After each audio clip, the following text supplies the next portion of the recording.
It's the Orioles on Masson. It is a hot night in Arlington, Texas, as the Orioles come to take on the Texas Rangers. Tonight it's game one in this four-game weekend series. And hi, everyone. I'm Jim Hunter. Thanks so much for joining us. Baseball, of course, is a game of trends. And right now, the Orioles are trending in the right direction, having won 5 of 7 as they open up this four-game series. It was 2 weeks ago yesterday, Manny Machado was traded to the Dodgers, and the rebuild began. Well, the rebuild is now in full swing, and it's kind of ironic that the Orioles are swinging the bats better since the rebuild began than they did in the first half, which led to the rebuild to begin with. Look at the numbers. The Orioles in the first half of the season batted .227 as a team. That was the lowest batting average in all of Major League Baseball. But since the All-Star break, a .305 team batting average. That is best of all 30 teams. You see the on-base percentage is better. The hits, they are 5th now. They were 27th before. And the runs per game, that is the key. 6.55, second most in the major leagues after struggling in the first half. And Jim Palmer, it's kind of funny that all of a sudden now the bats are coming around. You have players in this lineup that had track records underachieved in the first half. Now some of those are starting to come around, and we're seeing the results. Well, we traded the bad guys like Scope and Machado. I know. You're getting a chance if you're a young player. I mean, Chris Davis yesterday, had 2 home runs on Sunday. Yesterday, line drive to center field. Munoz, big double in a 5-run second inning. Everybody seems to be able to get some clutch hits, and you're going to get the opportunity if you're young, and if you're older, or you're a more experienced guy like Trumbo, he's certainly capable of stepping it up. He had a very good July and hitting 5 home runs. So, again, this is a team, but I think at the end of the day, can you get the clutch hit? They didn't do it the first night in New York. They went 1 for 9 with runners in scoring position. Yesterday they were 5 for 10. They scored 7 runs. They played the role of spoiler, which of course really annoys the people in New York that are Yankee fans. But again, this is what they're going to have to do the rest of the year: opportunity and then produce. Yeah, run production has been a problem for the team. Consistency. Yesterday they get Alex Cobb 7 runs. Andrew Kashner has not had a lot of run support, but he pitches very well in this ballpark. He goes for the O's tonight. Well, he does. He won 11 games for the Rangers last year and had a 2.62 ERA here. So look at him in the last 9 games. He only won 1 of them, but again, only in 1 ball game. The ERA has come down. He's given up 3 runs 1 time in the last 9 starts. He doesn't win a lot because, again, he hasn't got a lot of run support. I think he's 3rd lowest in the American League. So he knows this ballpark. A lot of times you come in here, huge ballpark, but the ball does fly. They have a pretty good offense, even though Mazara's out of their lineup. So he knows it. He's comfortable. They loved him here, but they didn't re-sign him. So the Orioles get him. Maybe he'll make it 2 in a row tonight by pitching well. So a couple of rebuilding teams going at it tonight. It's game 1 of a 4-game series. We are coming back to Globe Life Park in Arlington, Texas. Lineups and first pitch are next.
Orioles Baseball on Masson is brought to you by Southwest.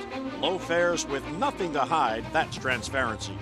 And by Antwerpen, get in the game this season with a new Toyota from Antwerpen Toyota.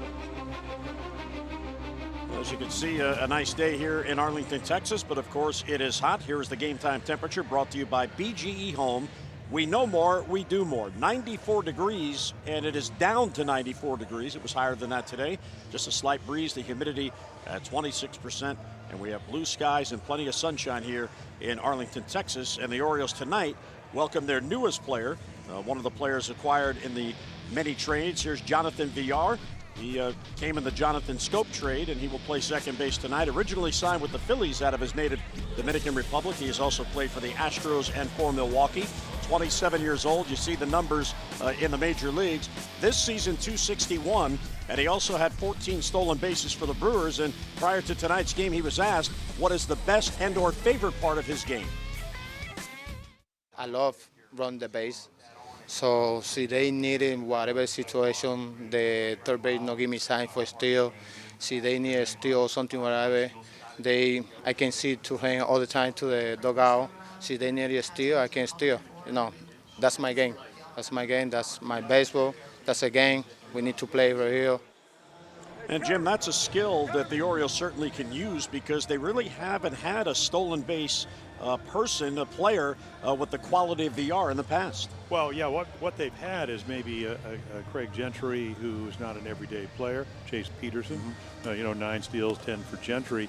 You're right, and you go back 2 years ago, he led the National League in steals with 62. He hit 19 home runs, hit 285, switch hitter, did a lot of things right. This year didn't get to play. Did only play in about 85 games. So again, he brings energy, he brings speed, and we'll see. Again, he's coming over from the National League. Now, a little bit about the American League because of interleague play. So it's not like he's foreign to the type of play, but he does. And he was right. I'm sure they'll probably give him the signs. He won't be on his own. But again, he can get on and he can turn a single into a double. And as you can see, he was issued number 34, which was last worn by Kevin Gausman. Let's get a look at the Orioles starting lineup for tonight, presented by Southwest. Low fares with nothing to hide. That's transparency. VR, Beckham, and Jones up top. Trumbo, Davis, and Mancini in the middle. Nunez, Peterson, and Caleb Joseph in the number 9 spot. Look at those numbers in the 3-game series in Baltimore against Texas. 3 out of 8, a couple of doubles and 4 RBIs. And Giovanni, or as his manager Jeff Bannister calls him, comes from Fort Worth, so he's home, and you can see the slider. He's got his fastball. Actually, the velocity maybe a little bit better than when he pitched with the Orioles a couple of years ago. 91, 93 on occasion. You can see he's pitched well. Now, the other thing is they have scored a ton of runs for him. And again, not always, but when you're getting 8.92 runs a game and you pitch well, which he's done lately, the last, 2 starts, Jim, 11 to third innings, haven't given up a run. So let's see what the Orioles can do tonight. Yeah, and he has won his last 2 starts. So here is the Orioles debut for Jonathan Villar, and we are underway. He shows bunt, and there's a strike. Well, Villar was on the disabled list. He was placed on the DL by Milwaukee July 15th. He had a sprained right thumb, but that is okay now. There's a ground ball towards the middle, and welcome to Baltimore. Jonathan Villar with a leadoff single. Well, obviously, he's thrilled. I mean, first at bat in an Orioles uniform, he hits a single, but again, it does present. They don't steal a lot against Gallardo, 2 out of 3 attempts. But again, it's just a ground ball. Now, everybody plays in a step because of the speed factor, and he just very fast infield here. Ball carries in the outfield, even though the dimensions look like it's a pitcher's park. That is not the case. So now we'll see if Villar immediately goes to his favorite part of the game, trying to steal. Here's Tim Beckham. Tim at 221. He's 12 for 43 since the All-Star break. Perfect pitch on the outside corner. Yeah, Giovanni Gallardo's all about command. Doesn't, again, the fastball, as I mentioned, a little bit better, but he can cut it. He's got a big curveball. He's used it a lot. Same with his changeup. Master of changing speeds, and again, a veteran guy. As his manager Jeff Bannister said, hey, he always knows the state of the game, so he knows again that Villar can steal, and he has no problem holding him on. You take a young pitcher, and he's not at 32, sometimes that will disrupt your rhythm.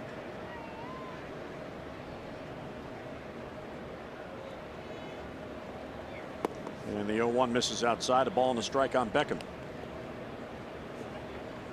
Beckham in limited plate appearances against Gallardo, only 4, but he has 3 hits, and including a home run. That'll work.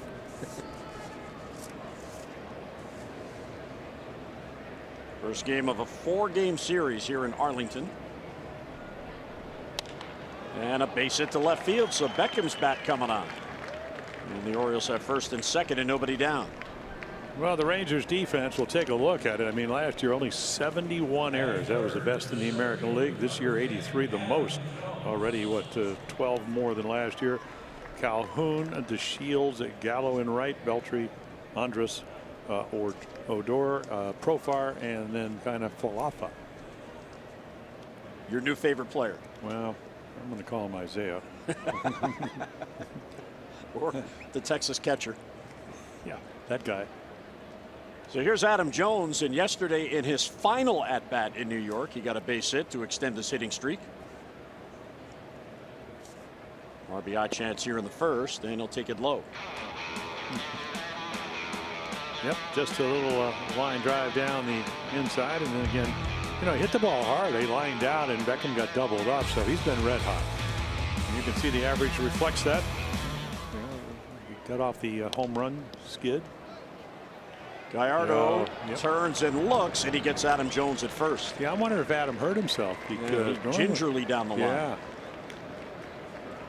You know, if you're Giovanni Gallardo, if you're third baseman, you know, Beltre, the veteran, won 5 Gold Gloves if he stays back, which he didn't. See from that angle, and again, good balance.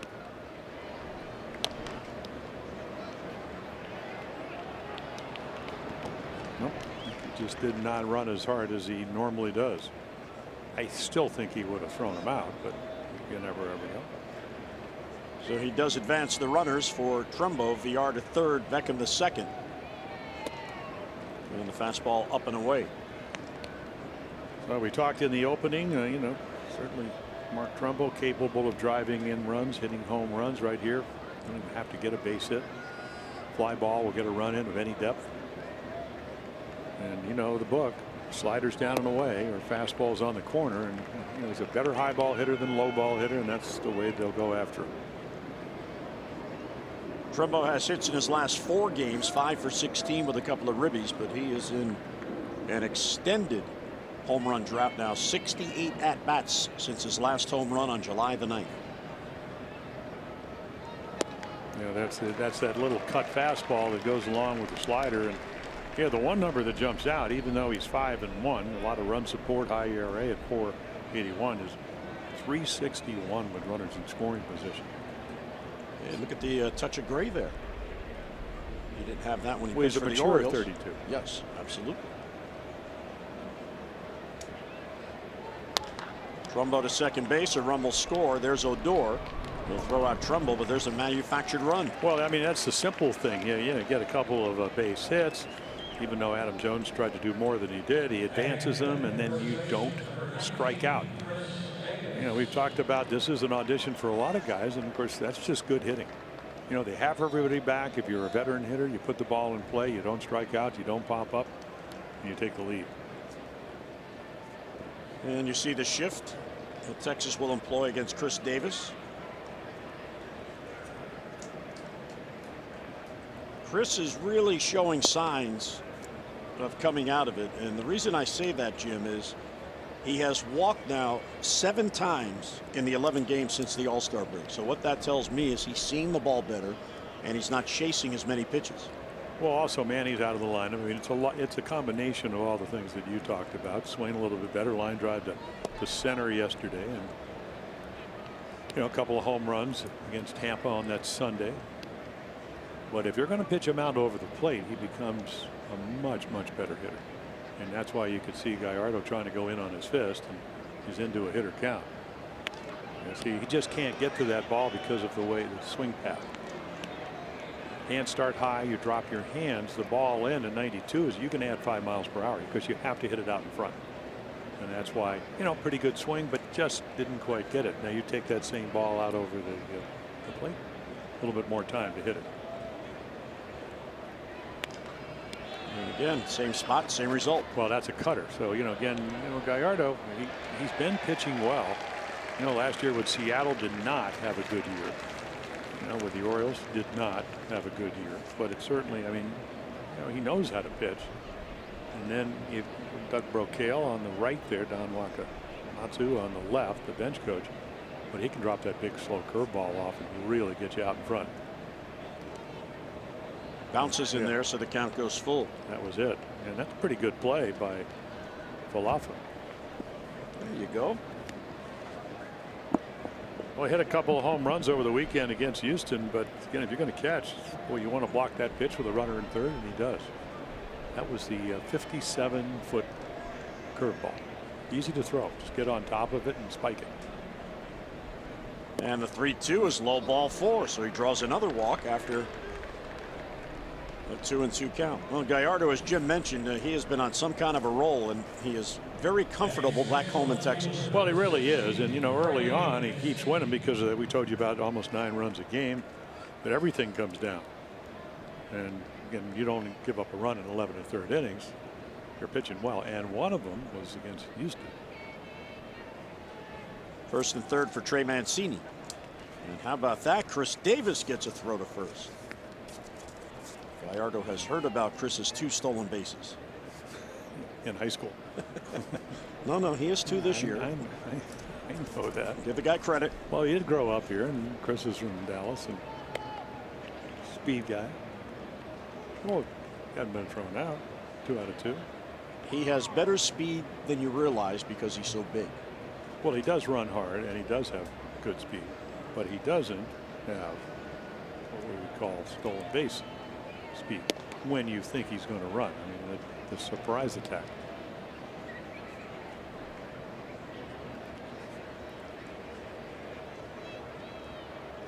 There have been only 2 steals against Gallardo.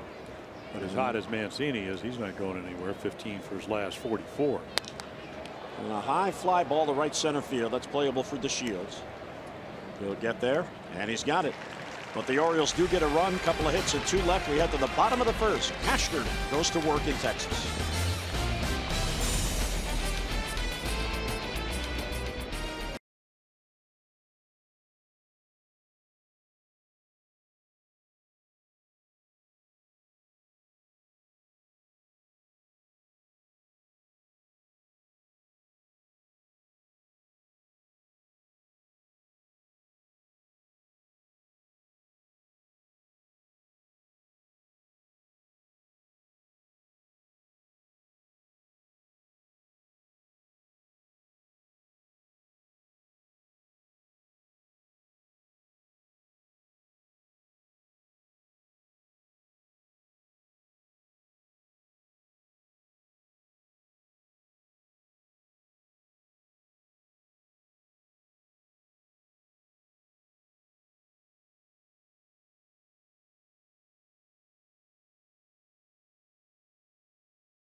Orioles fans on the road watching their team. Birds get a 1-0 lead, and here's the Texas lineup for tonight.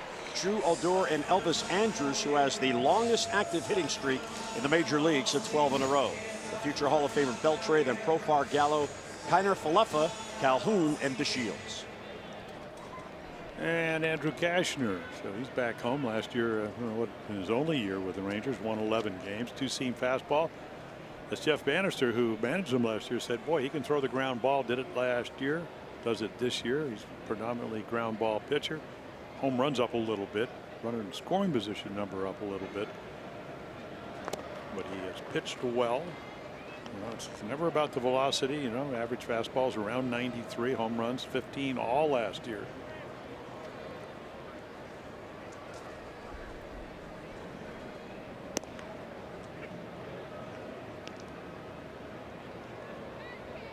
And our StatCast presented by AI, powered by AWS.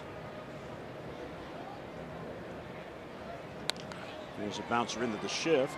So VR, of course, is going to be tested right away, and he throws out Chu and one away.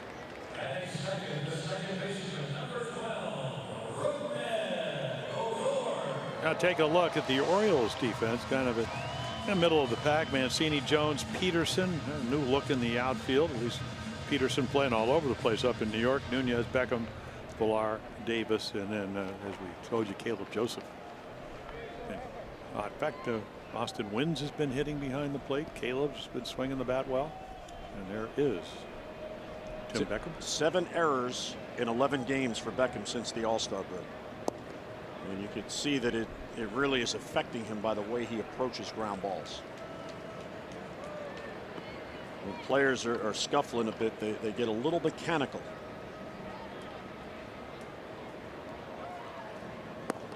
Two 2-0 on Rougned Odor, who is the Rangers Player of the Month in July.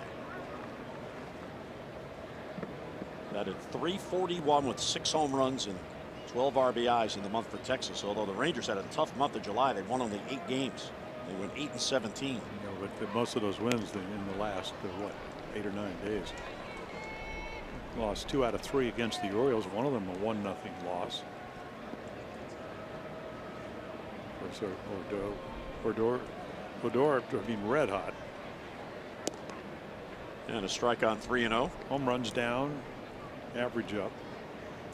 Kind of like a little bit of both, I would imagine. Last year, just 30 home runs, 33 the year before, but barely over 200. Certainly home run power. Hey, but that's a pitch. You know, again, you're trying to launch it. You're trying to hit home runs. You take it, you're on first base. It's kind of the mindset. You know, and for Odor, you hit home runs back-to-back 30 home run years or more. You think you can hit home runs, and you can't.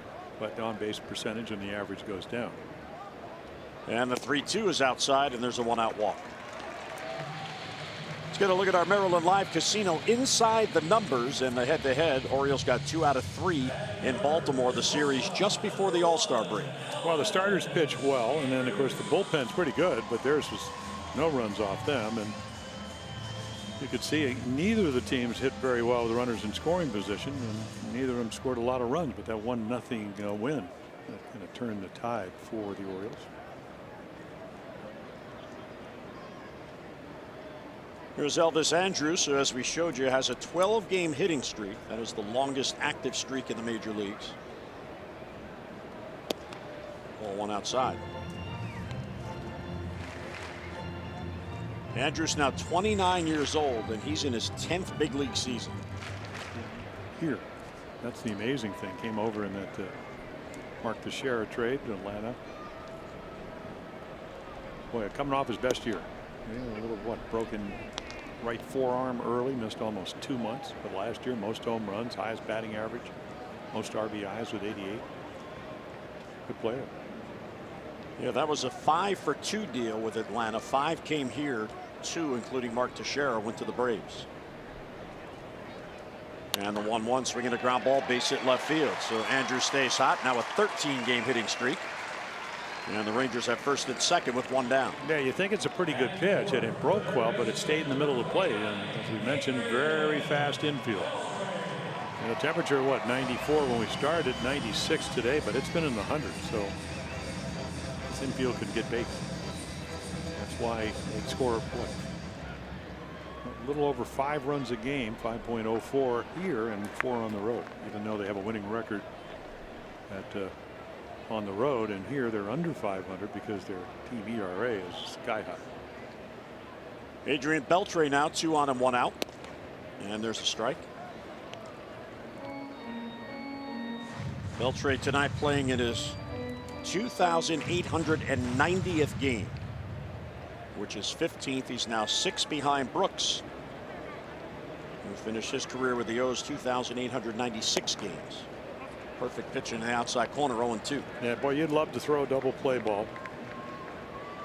I mean, he can still play. I mean, it's really it's a matter of keeping, the calf or the quads healthy. does that. I mean, going off a real good series, 5-game hit streak. Center field playable for Jones. Odor's going to tag and go to third. Adam wisely throws to second base. 2 men are down. So runners on the corners. Cashner backing up at third base. And Andrews back to first.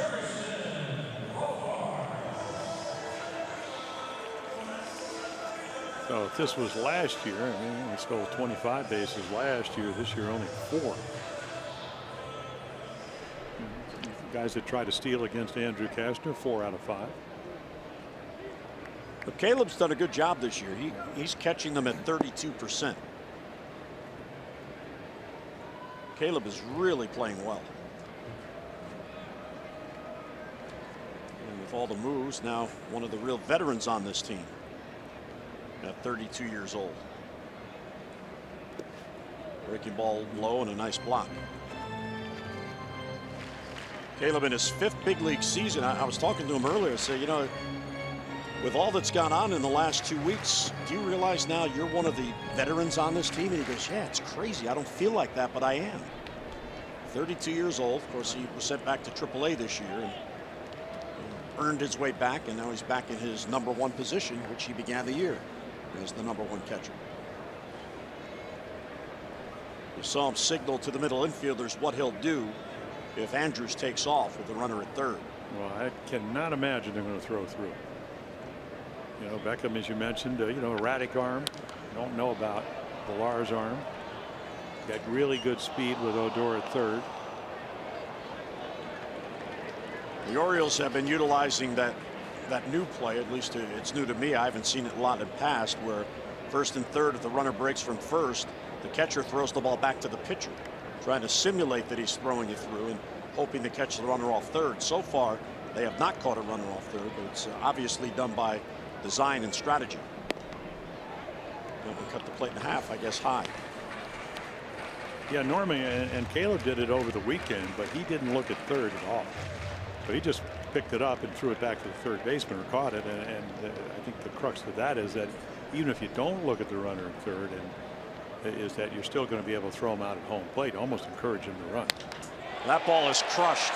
Back it goes, and Profar has given Texas a 3-1 lead. Upper deck in right field for Jurickson Profar, his 11th of the year. And a big 2-out home run. Yeah, 9 of them against right-handed pitching.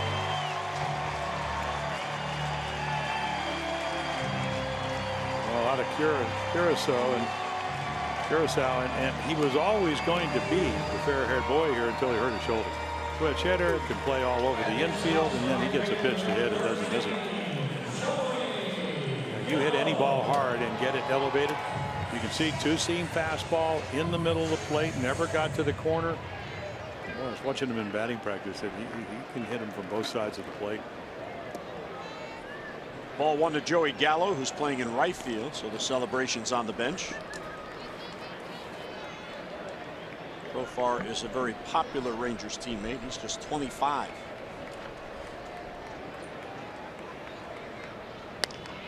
That ball's fair to Davis. He plays the hop, and the unassisted put out to end the inning. But a big 3-run home run by Profar with 2 down. We head to the second. 3-1 Texas.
has won $500 for being selected and will win $500 more for every Orioles home run hit tonight.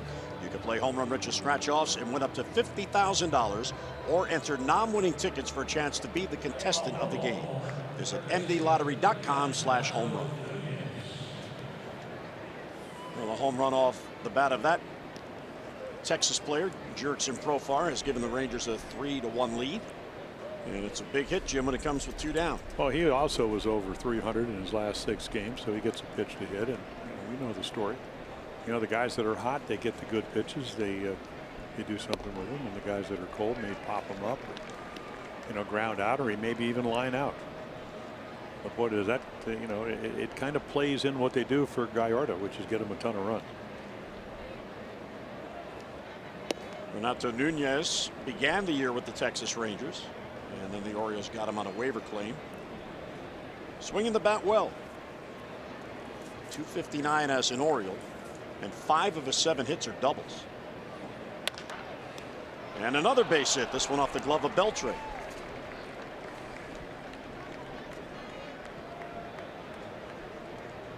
Okay, Orioles fan, it's game time.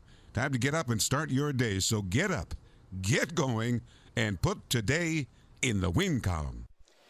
Well, the Orioles hosting the Red Sox at Camden Yards August 10th through the 12th, and on Sunday, August 12th, all fans 14 and under receive an Orioles retro talking alarm clock presented by United Concordia Dental and featuring, as you just heard, a Joe Angel wake-up call. So get your tickets. Don't miss out. Orioles.com. Peterson with a bunt.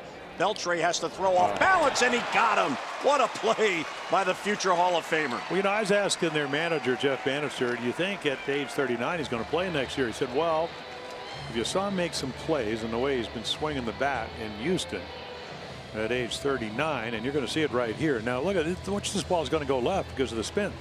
Not only does he catch it, perfect throw, off balance, because he's had 5 gold gloves. So it doesn't matter how old you are. And so, you know, and he's a great guy. And as Jeff Bannister said, when you have a young club or you have some impressionable young players, no better role model than him. You got to have those type of players on your team. Here's Caleb, and he'll look at a strike. I mean, that was a base hit bunt.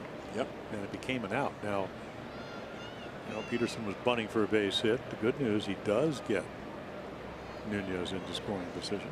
And he was credited with a sacrifice.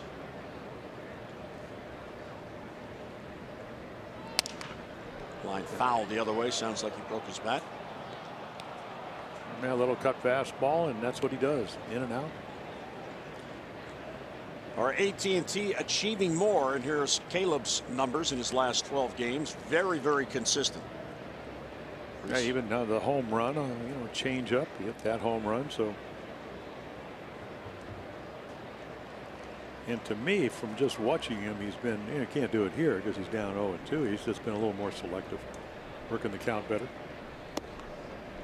And a good take. Gallardo tried to get him the chase. Of course, when you get hits, you're willing to let the ball travel and don't mind a hit with 2 strikes because you still think you can get a hit with 2 strikes. And, you know, a lot of times when you're struggling, you don't want to get the 2 strikes. I got to put it in play, and you swing at their pitches and get yourself out. And he got him. Well, that's what he can do. And, you know, we saw a little bit about this in Baltimore. The other thing is that he was very deliberate. But when he went to the minor leagues, you know, he tried to make the Brewers. Then he went to Cincinnati. He went to the minor leagues. They have a pitch clock.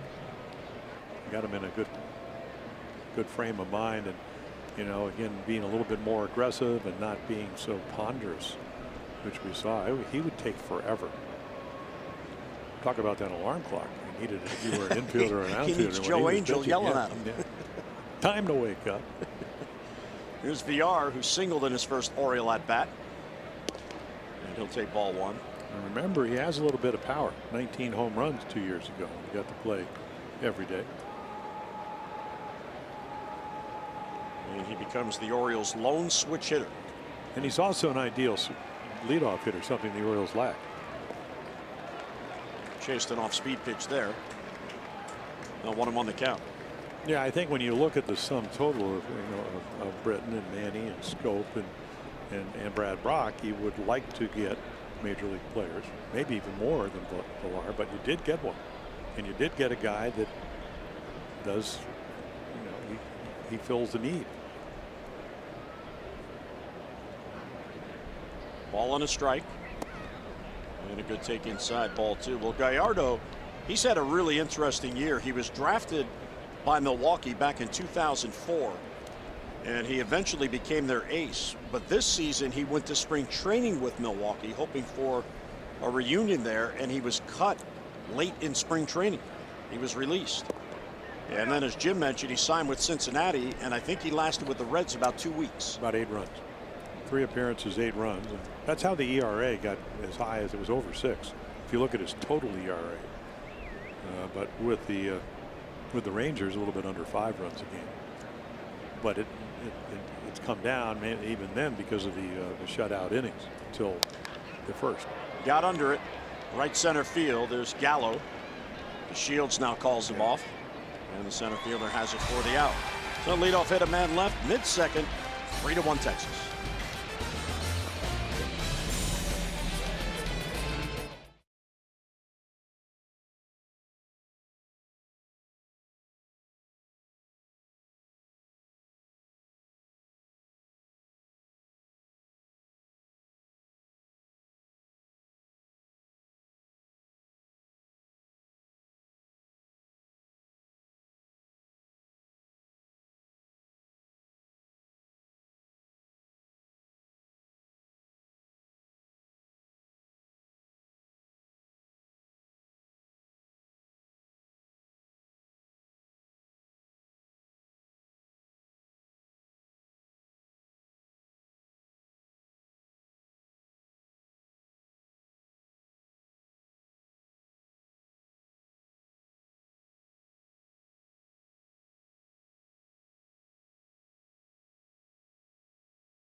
August 14th, you can choose between 2 special ticket packages with both options including a Game of Thrones bobblehead. Learn more about each special ticket package and purchase today by going to Orioles.com/Game of Thrones. Jim Palmer's going to want that for his collection. Orioles fans here in Arlington. A little angst on that young lady's face. Trailing 3-1. She's listening to the Hall of Famer Jim Palmer's scoreboard math. Doesn't like what she sees. Nor does Andrew Kashner. Gave up the 3-run home run. Isaiah Kiner-Falefa, the catcher. 1-1 the count. So again, a chance to play and a couple of home runs over the weekend when they swept the Astros in Houston. It's not easy to do. There's the 23-year-old rookie. He is from Honolulu. And I'm sure he is a very popular teammate over the winter.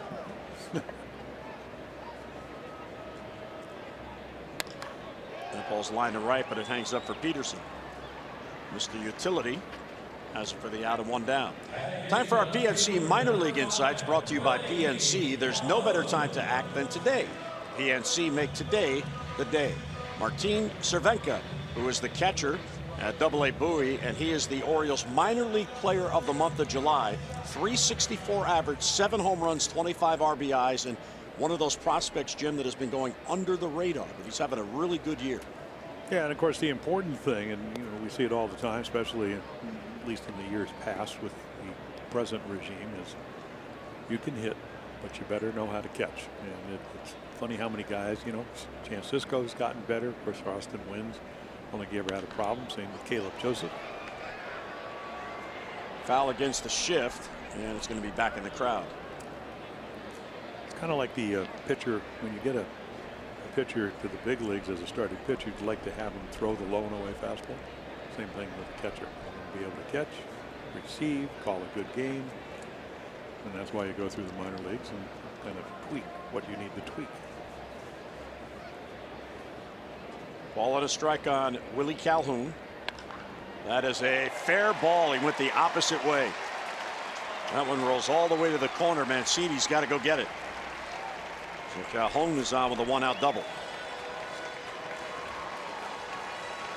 Yeah, did he have a great last couple of years in the minors hitting power? So he gets a chance because of Mazara's thumb injury. He hurt it in Baltimore, diving for a ball, and the home run was on a fastball just up out over the plate, and you know, similar pitch, except it wasn't pulled like Profar did.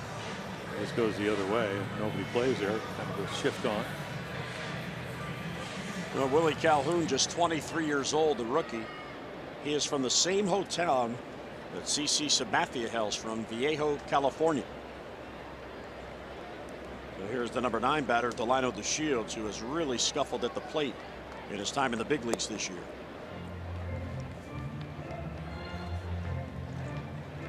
.207 the batting average. He is just 3 for his last 43. Yeah, they sent him out for really about what, 4 or 5 games, only because they needed some pitching and kind of get him a little bit of a reset. He waved at that pitch. No ball and a strike. Jeff Bannister down at the cage, his skipper was saying, well, you know, in the new age about launch angles and hitting home runs, ideally, I mean, if he went back to the mid 80s, maybe the early 90s, you know, DeShields would hit the ball on the ground, run, score runs, good defender, and stole 80 plus bases, what, 83 bases in the minor leagues, get on base, but has a tendency, and maybe that's what the 3 for 43 is, trying to hit home runs and put the ball in the air. Well, you would think that he would have learned watching his father, who was one of the best stolen basemen in all of baseball. Well, yeah, but see, Delino could get on, and Junior is having a problem. But if he gets on, I mean, he can steal bases with the best of them. Plus defender. You know, Jeff Bannister was saying, hey, it's about another run a game when he gets on base because of the speed factor. That ball's towards the gap. That ball is trouble, and it gets down for a base hit. Nice job by Peterson, being sent around as Calhoun. Here's the throw home. He is safe at the plate. A great slide to the outer part of the plate. Yeah, Calhoun apparently doesn't get a really good read because if you go halfway, which is what you want to do, I mean, this ball is going to fall. Nice inside out swing. This is what Bannister was saying. You get on, and so right here, and then all of a sudden, I mean, nice relay. You know, you lose Scope's arm, and then bang, bang at home plate. Really nice throw, just a little bit off. Foot gets down. Nice tag attempt by Caleb. Yep.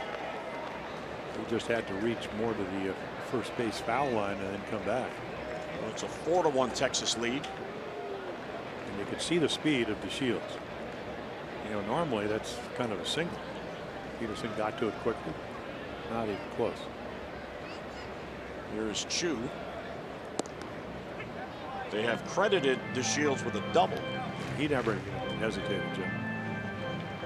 You know, a lot of times you'll get the second on the throw, but he was going either way. Plays in front of you, you know you got a burner, you know you're going to make it. And this one gets through Caleb, and DeShields will get to third. Right through the wickets. Head down because he knows he should have caught it. Take a look, and he just looked like he got in between whether the ball was going to stay up, maybe a little bit late movement. Can't get the glove down, and now you got to play your infield in already 4-1, and it started so well where the Orioles scored 1 in the top of the first. This is not the way you want to be playing Chu, who's really, you know, like 2 for his last 18. So now if you're Andrew Kashner, what do you got to do? Strike him out, pop him up.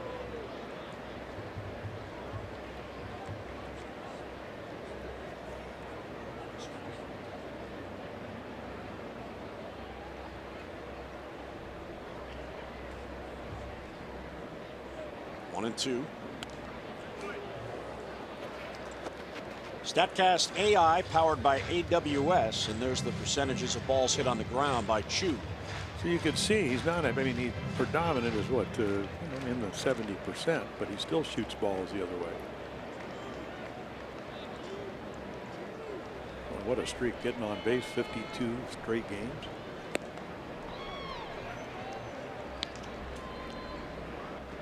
Count evens 2-2. So Cashner, coming off a win last Friday against Tampa Bay, went 6 strong innings, allowed only 2 runs. He's already allowed 4 runs on 4 hits in just an inning and a third. Slap foul the other way. Cashner, of course, as Jim mentioned, he pitched for Texas last year and he had a pretty good season. He went 11-11. And his ERA was 3.4, but I think what was more impressive, there's Roger McDowell, the Orioles pitching coach. His ERA in this ballpark was 2.72. And this is in no way a pitcher's ballpark. No. Now, ball flies, infield's fast, incredibly low ERA. That one is blocked by Caleb. A little changeup that bounces. Well, he is going for the strikeouts, and that's what the scoreboard forces you to do. You got a guy with 30 home runs the last 2 years waiting on deck, and sometimes you know, and here it could be any pitch. You're not just going to be throwing him a fastball to hit and let him hit a fly ball, because he'll be down by 4 or 5 to 1. And he got him. A big swing and a miss by Chu, and 2 men down. Yeah, take a look at your Mercedes pitch cast. I'm kind of looking at Chu's face, because this is a really good changeup, and the body language tells you everything. There, a big swing, gets fooled, and then, oh, boy, I wanted to hit that. Great pitch.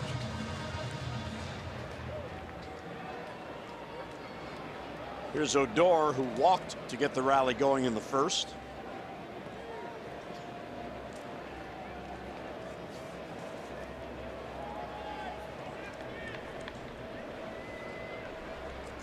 Odor is still only 24. He's already in his 5th season out of Venezuela. He signed a 6-year contract that runs through 2022. There's a club option for 2023. He had hit 58 home runs prior to turning 23. That is more than any other second baseman in the history of the game.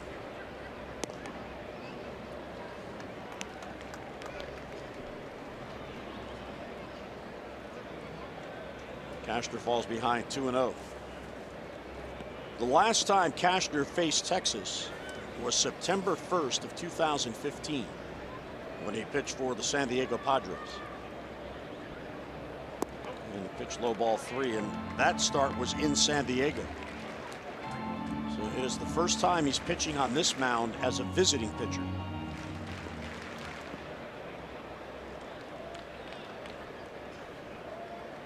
And the Birds trying to make it back-to-back wins. And there's a 4-pitch walk. So twice Odor has drawn a walk.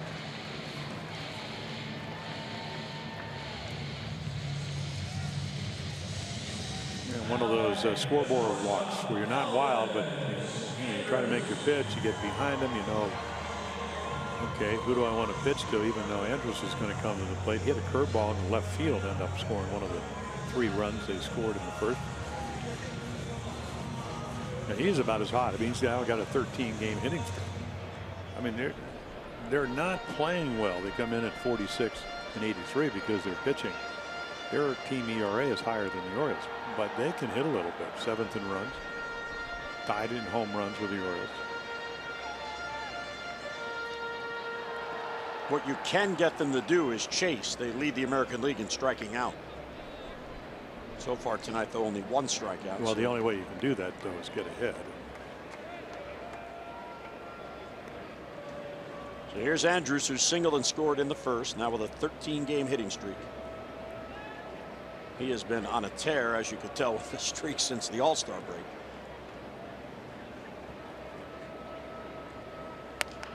Line foul the other way. Yeah, I was reading early on because he was out, and then when he came back, he actually, I think, has an opt-out in his contract. And he signed a long-term deal, and I'm not sure if he'll take it. But as you mentioned, only he'll turn 30, so he'll be 30 next year. playing here or wherever he ends up playing. Line to right field. Peterson in on it. Won't get there. There's a base hit and another run scores. And Odor flies around to third. So 3 opposite field hits this inning. Texas has 2 more. And it's a 5-1 lead. Well, we talked about fast infield and big outfield. So what it does, it presents, if you're actually willing to hit the ball to all fields, a lot of room for the ball to fall. Now you get it up in the air, home run trap. And this is just an inside-out swing. And he just kind of softly, deftly gets it into right field. Roger McDowell out for a chat.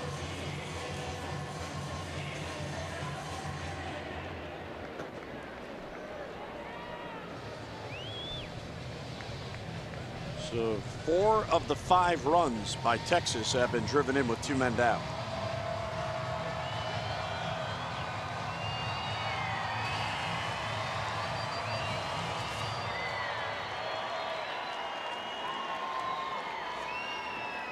So here's Beltre, who flied out in the first. Ball 1 low. So Cashner continues to fall behind. There are nights when you don't have your stuff. You know, he didn't try to get the ball up in the plate to Profar, but he did. And he hooked it into the right field seats for a 3-run home run. You go back and you look at, you know, Calhoun's double was up to Shields' ball. I mean, and then Nate made some nice swings. And then you got a veteran guy that's headed for Cooperstown because his numbers are that good. I mean, you just look collectively at what he's been able to do.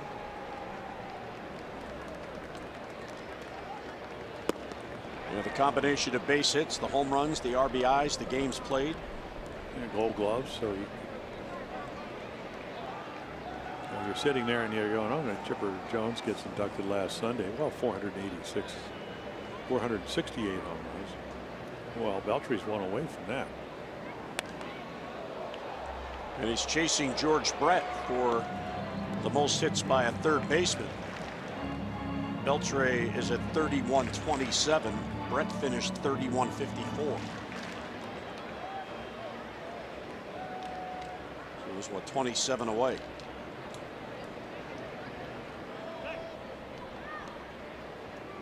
Andrews dives back in.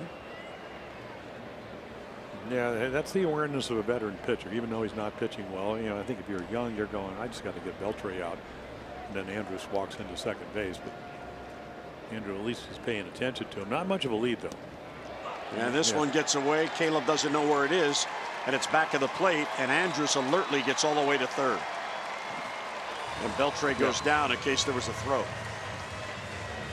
Well, he wants to go to Cooperstown 5-6 years or however long he plays. And yeah, another breaking ball. He just spikes it and then take a look. And I mean, straight down. And then you don't know where it is. And one base becomes 2. So there's already been a pass ball this inning. That should be a wild pitch. And the skipper on the phone to the bullpen.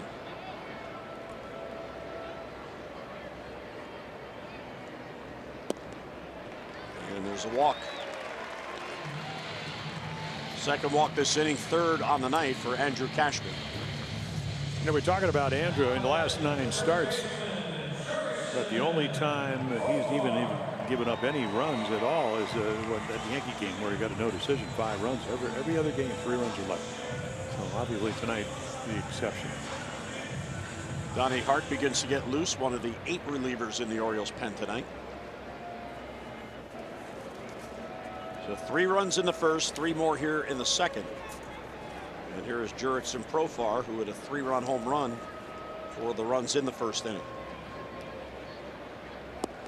Strike 1 on the inside corner. And you really only have one long man, and I'm not sure he'll be used. You know, with Brock going to Atlanta, and that's Mike Wright. He probably will be more towards the back of the game. And the way he's been pitching, he's probably not going to be pitching as often in games behind because he's been pitching really well. So you probably piece your way through this game. Strike on the outside corner. Well, Castro can give you a few innings. Oh, he can, but again, one of your better pitches. So do I really want to 5 runs down, end up You know, a guy that, you know, he has what, 4 out of 8 saves. Jim, probably the best save percentage of anybody in the Oriole bullpen now that Britton and Brock are gone. This ball is going to be trouble, and it bounces on through for a base hit. He just reached out for it. Well, another run scores as Andrus comes in, and Beltre gets all the way to third. Yeah, it was a kangaroo pop. 4 RBI night for Profar, and that was on an 0-2 pitch. Yeah, but look at the swing. You know, this is a good curveball, just a bad result. Nobody playing there. He doesn't overswing, goes down. That was a curveball off the outside plate. So 3-run home run, now a RBI single, and they boy, they are putting the runs on the board. 3 in the first, 4 here in the second. 7-1 Texas. Rangers have batted around. Here's Joey Gallo.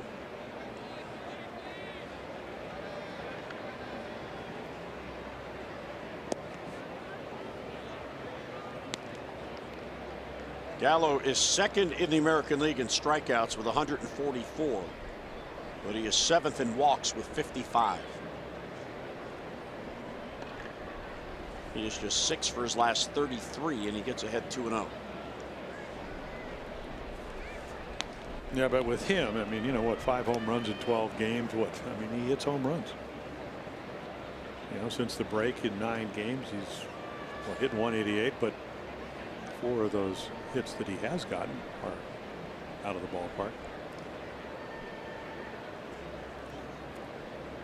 First and third with 2 down, and a strike on the outside corner. Yeah, so far, and I mean, we'll see how long Andrew Cashner goes. The bad pitches are getting hammered. The good pitches are getting hit, and that's how in what, about 5 outs, you give up 7 runs. It's a good take for ball 3. So Cashner, a tough night back home in his native Texas. He is from Conroe, Texas, which is north of Houston, right near the Woodlands, Texas, which is a big suburb there.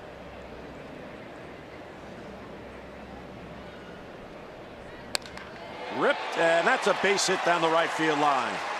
Beltre scores. Profar's heading to third. He will be held at third, and Gallo into second base. He's going to force Buck to have to go to the pen. You know, you always look for body language, and I didn't see anything. But again, yeah, it's one of those games where you don't have your best stuff. A little breaking ball that just stays in the middle of the plate. Joey Gallo doesn't miss it. The only good news is he didn't elevate it. Peterson missed the cutoff man, but it won't make a whole lot of difference. 8-1 Rangers. So Cashner done here in the second.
You know, the home runs, I mean, everything, good pitches, bad pitches hit.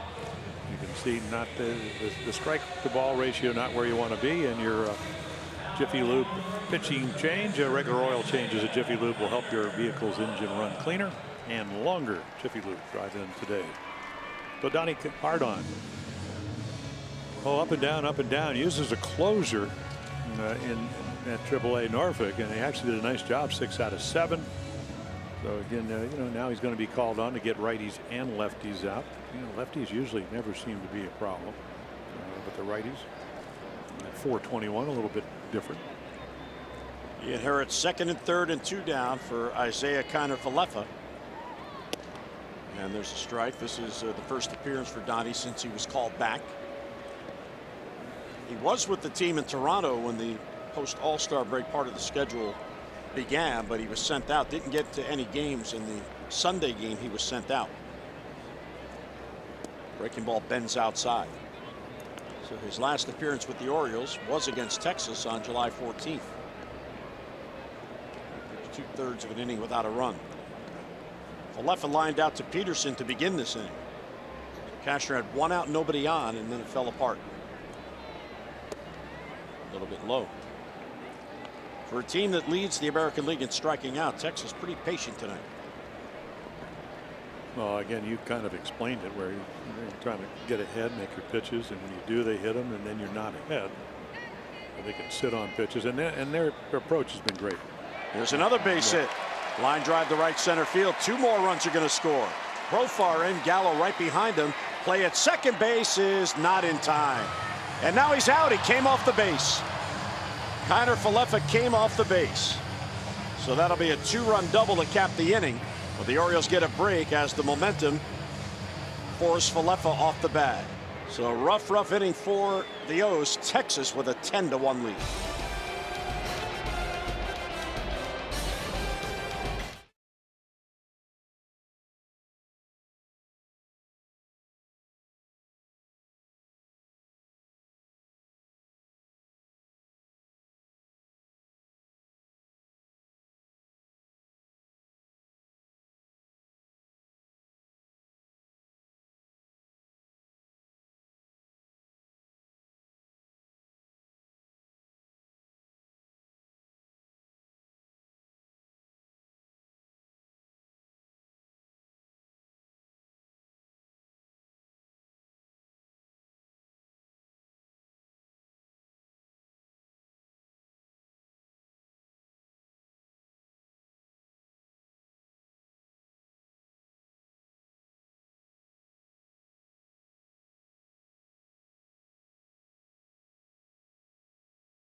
And in the Wednesday game, August 15th, all fans receive an Orioles Maryland State t-shirt.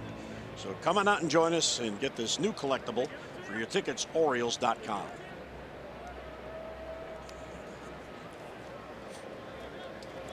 So 10-1 game, and here's how the inning ended. Orioles got a break. Yeah, well, the Orioles have a great infield coach, Bobby Dickerson, always sustain the tag, and he does. Glove on the leg. I'm surprised that the second base umpire Mike Esterwood. See, it's safe, and he'll run around, and I think he must have seen the foot come off. And then again, Tim Beckham does a nice job, and perfect throw too. Gave him an opportunity. There's Bobby Dickerson, who was out early again today, working with Nunez and Valera. Well, Valera gets sent out because Villar, he's activated. But Valera was all ears. So Bobby Dickerson working on technique, trying to gain their trust. Of course, both players new to the organization, so new to Bobby Dickerson, no spring training. He works so hard, Bobby, with the fielders.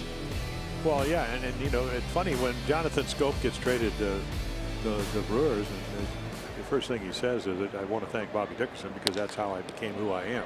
Tim Beckham, the deep right center field, but the Shields is there. The 1 pitch, 1 down. Beckham guessing fastball out on 1 pitch. Yep, and you know, you got a strike thrower, veteran guy at 32.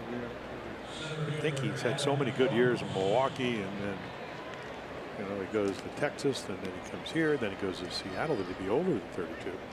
And I found it interesting that when he was a kid growing up in Fort Worth, he would actually go play kind of organized baseball, but kind of, you know, in all different places when he was like 14 or 15. So maybe the age is 32, but the arm age might be a few years later. Kind of like travel team, but on a more mature level. Yeah. Well, that's how you learn, right? You play against better competition. He was born in Mexico, then grew up in Fort Worth.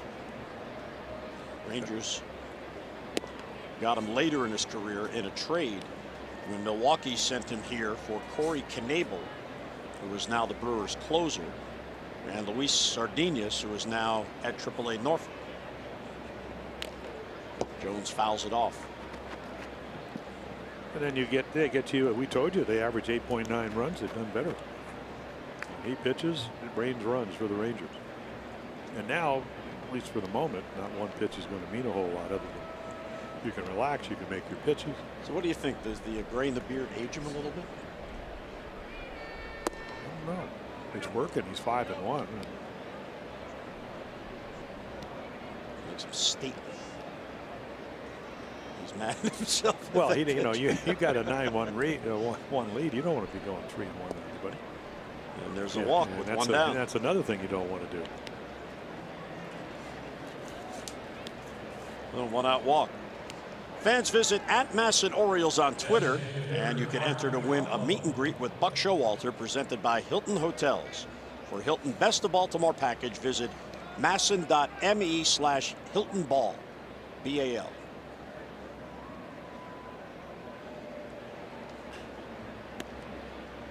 Here's ball 1 high.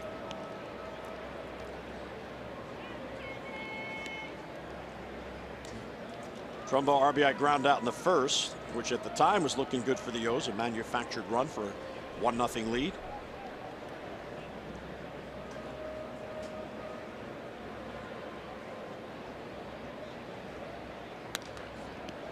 Well, it's still early, so if you're the O's, Jim, you just try to chip away a little bit. Well, that's exactly what you do. I suppose if you're going to trail by 9, you want to do it early. You don't want to be in the bottom of the 8th, something like that. But this is so you know, you look at Cashner's record at 3-9, but everything, the ERAs come down. But this is not, I don't think I expected this. I'm sure he didn't. So you got to give credit to the opposition. They hit the good pitches and the bad ones. Here's Howie Clark with Joey Rickard and Andrew Cashner in the background. 2-2 on the swing and a miss by Trumbo. Yeah, I saw the scanner report on Giovanni Gallardo that the Orioles get, and you know, every once in a while in 93 or 94. So the velocity better than it was with the Orioles. When he came with the Orioles, he actually had some shoulder problems with negated 1 year of the contract, and so it went from 3 years to 2 years, and then he missed about almost a month building up the shoulder. We weren't sure about 2 of the 4 starters here in Texas. We knew Cashner would go tonight and Dillon would go on Saturday night. And now David Hess, who when he was called up went into the bullpen, he'll go back in the rotation. He'll pitch tomorrow as Trumbo strikes out. And then Jeffrey Ramirez on regular rest will pitch on Sunday. Second strikeout for Gallardo. Yeah, I think it's a backup slider. I mean, it just kind of maybe a changeup. Catcher's down and away, ball stays up. See the face. There is David Hess. Jeffrey. Pitchers hanging out. So they'll each get a start here this weekend. Chris Davis will take strike 1. Chris drew a walk in the first inning. It was back where it all began for him as a Texas Ranger.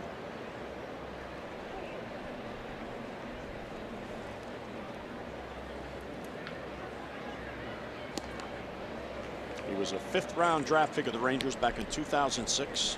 out of his native Longview, Texas. Yeah, they really had some first basemen. I mean, they had Justin Smoke. He would get traded. Mitch Moreland eventually at Mississippi State. Gallo came up as a first baseman. And Davis goes down on strikes, and that'll end it. 1 out, walk, 1 left. Mid-third in Texas. Rangers with a 10-1 lead.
Orioles baseball on Masson is brought to you by PNC. Make today the day.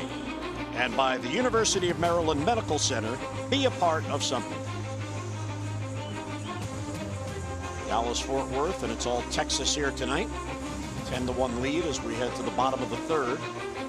Donnie Hart got the final out of the second, although he didn't retire the batter. Falefa, who doubled off in the drive in the final 2 runs of that rally, was out on the overslide at second base. Here's Willie Calhoun, who doubled to get that rally going in the second.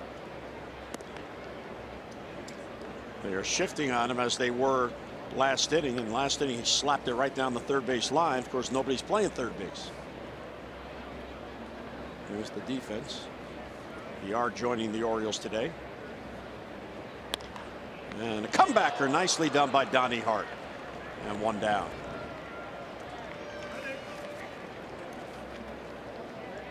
Well, the problem, you know, whether it's AAA or the big leagues, not getting lefties out. He can do a good job. It's one of those guys, again, I think ideally, you've seen this a little bit from Paul Fry, get both righties and lefties. In fact, Fry gets righties out better than he does left-handers.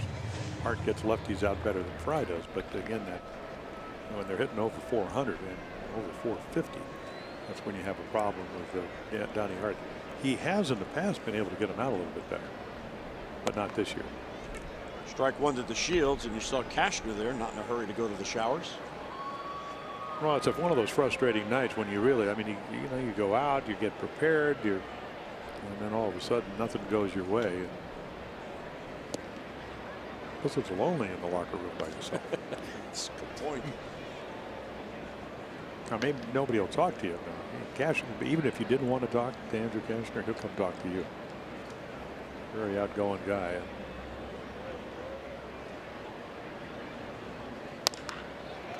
Davis gloves it. Wide of the bag, perfect position, 2 down. Well, of course, Cashner grew up on a ranch in Conroe, Texas, and he loves wearing his cowboy hat. Well, we saw it last night. Yeah.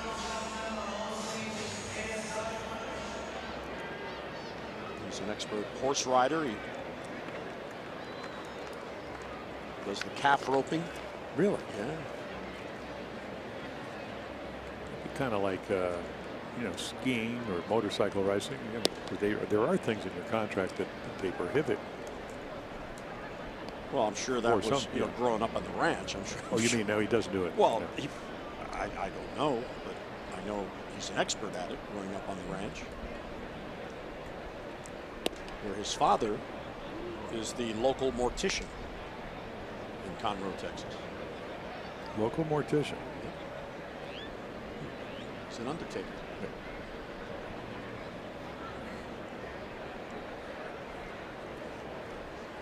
Ball on a strike on Chu.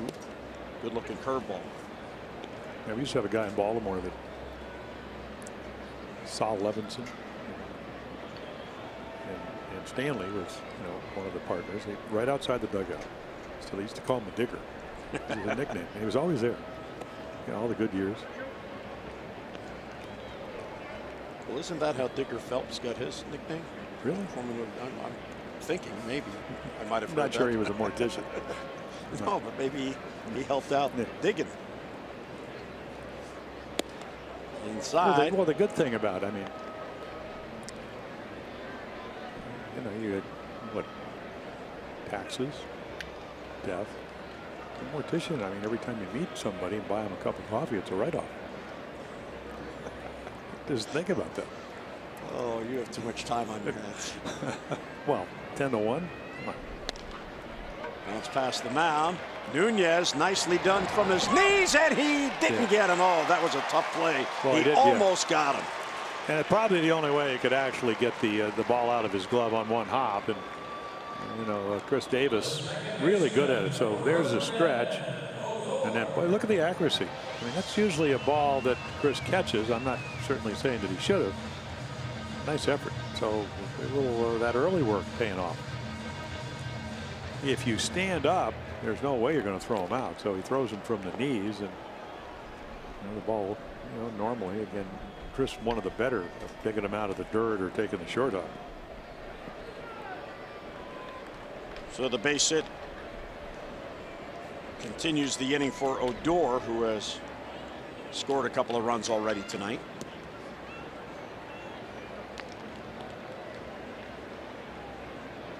Two walks, 2 runs.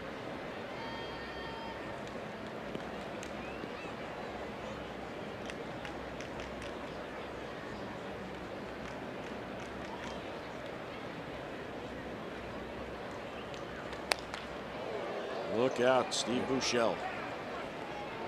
That's why they wear the helmets. In the minor leagues, you actually have to coach first base instructionally, and so you don't do it every night, but somebody, one of your pitchers, has to go down there. And when they hit those line drives, you don't know which way to go.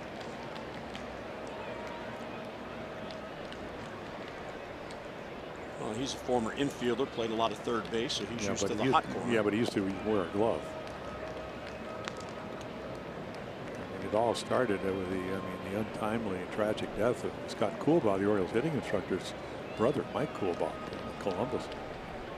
From that time on, all coaches at the major league level and minor league levels have to wear helmets. Real good off-speed pitch.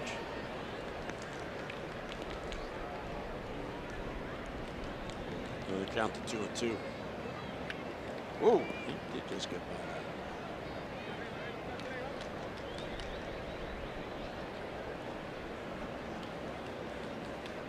So 2-2 on Odor. Close pitch for ball 3. A lot of deep counts in this game. Well, a lot of guys that are red hot. Odor is hot. Chu cold, but tonight already with a base hit. Andrews 13-game hitting streak. Beltry swinging well. Profar with 3-run home run. All these games came in. You don't find too many guys that are hot or swinging at balls, pitchers' pitches. So if you don't make them, they take the ones that are close and they wait for their pitch. And tonight, when they've got them, they haven't missed them. Well, Hart got ahead of him 1-2, and he loses him. So his first walk, all this after 2 outs and nobody on. And here's Andrews. How can you defend him this time? He has a single to left and he has a single to right.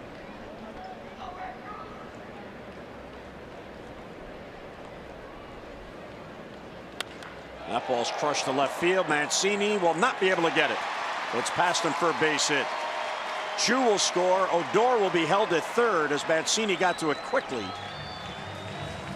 Third base coach Tony Beasley maybe being nice there by holding the runner. Well, it's 11-1. You don't want anybody hurt. You don't need to throw them out. You also got Beltry coming up. I would imagine you got to walk. Whether it's 11-1, you're not going to pitch to Beltry. And again, Donnie Hart just struggling against the lefties. The ball hooks away from Mancini, which you talked about, hits the cutoff man. And Tony not wanting him. He's got really good speed. He had every intent running like he was going to score, and then they held him up. So here's Adrian Beltre. 2 in scoring position.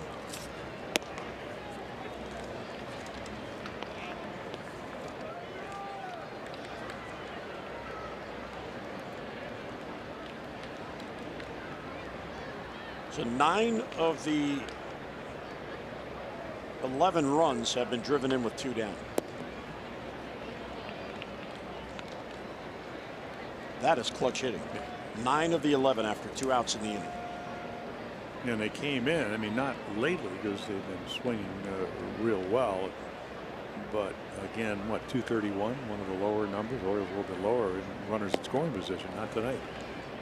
And Beltry's so much better hitter, not that all his home runs are against right-handed pitching, but about 40 points higher hitting lefties at 329 versus 272. You know, it was a close game. You probably, especially, I mean, not that Profar can't hit right-handed because he'll turn around, but you wouldn't be pitching to this guy, but you're down by 10.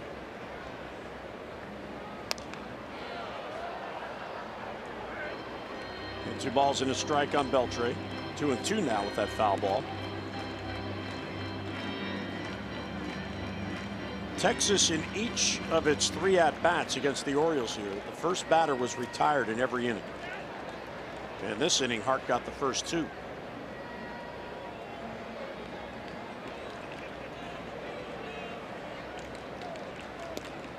Outside. Yeah, trying to get him to chase that changeup. Adrian Beltre, now 39 years old. It all began for him back with the Dodgers. In 1998, he made his big league debut. June of that year at the age of 19. Strike 3 called on the outside corner. Borderline pitch. Beltre rung up. Texas adds a run. We'll head to the 4th in an 11-1 game.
Division.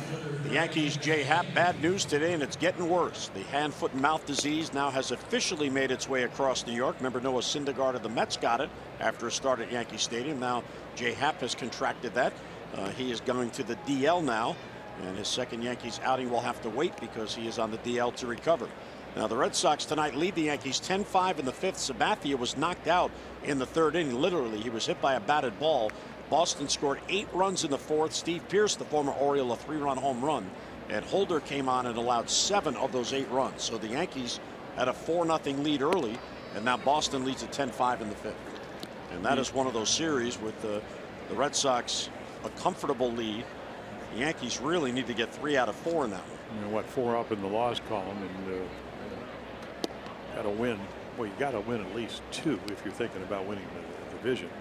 Yeah, Holder's been red hot. We saw him a little bit yesterday. And Brian Johnson has given up 6 runs, but struck out 11 in 5 innings. The year or the age of the strikeout. Gallardo now with a 10-run lead. He has struck out 3, walked 2. Neither walk has hurt. And Mancini's got a base hit, so he stays hot. And he is on with a leadoff single. Fans, we invite you to join your fellow students, alumni, and supporters for University Nights at Oriole Park. Fans purchasing a University Night ticket package will receive a unique Orioles cap featuring the participating school's colors and logo. Now, the caps are limited, so be sure to reserve your seats today. Orioles.com/university.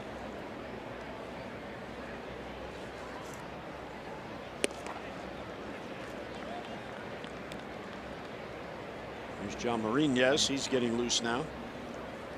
Donnie Hart has gone an inning and a third.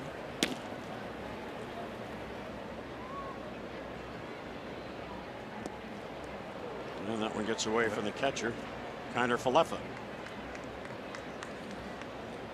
Yeah, another one of those, and we saw it earlier, and then it's not even close. You yank it, curve ball, way. I mean, it's in the middle of the left-handed hitter's box. You can't quite get over there to block it. Even though he did a nice job earlier. So Mancini to second with nobody down. Ball and a strike on Renato Nunez.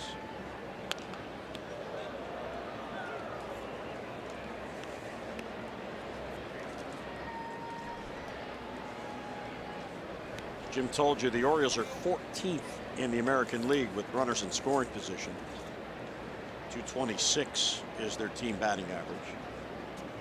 We talked about the great offense since the All-Star break. Right before the All-Star break, they were at 209, so they've come up a lot.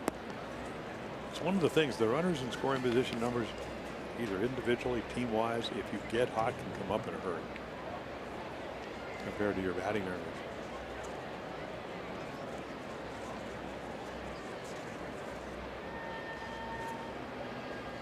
Orioles still going with a 3-man bench to have that extra reliever. Yesterday it was a 9-man bullpen, but since David Hess wasn't needed, he now goes back into the rotation, so it's back to an 8-man pen.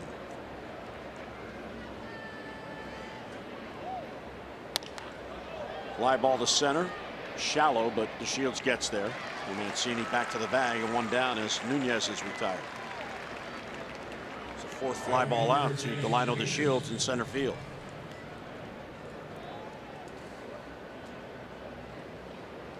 Gallardo, he came to Baltimore for the 2017 season. And then following that season, he was traded to Seattle. Here's Jace Peterson. Credited with a sacrifice bunt his first at bat, although he's bunting for a base hit. Great play by Beltre to get him.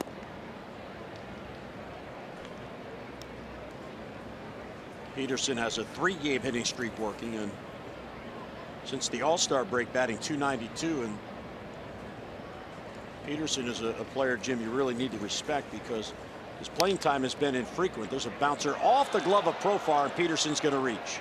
Mancini to third, and he holds there.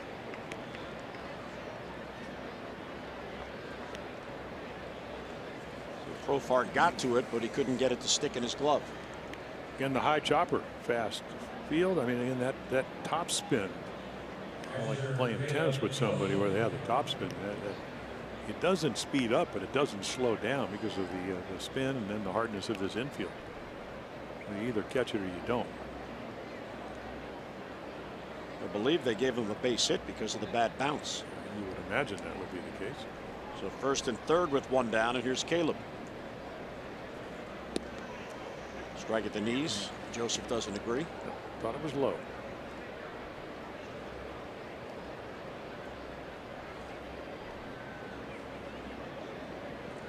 Has been ruled a base hit.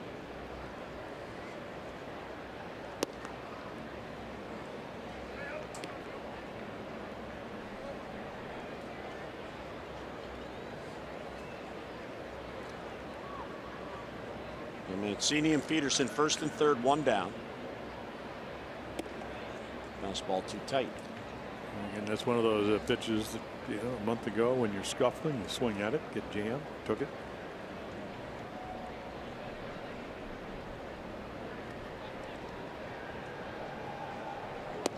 Outside.